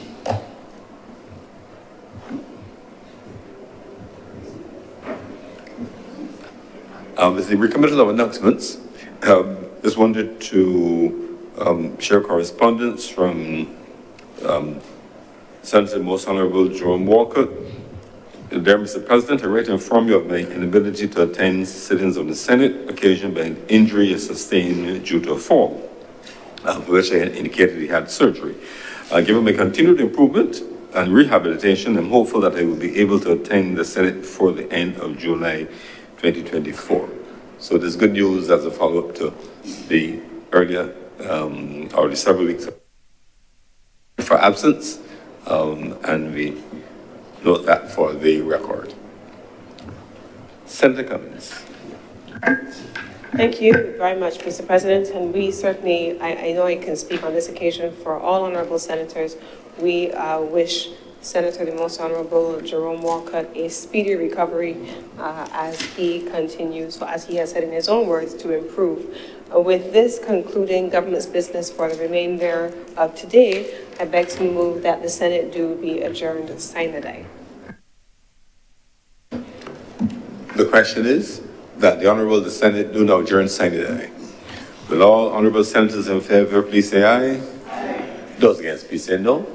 The thanks the ayes have it. The Senate is therefore adjourned sine die.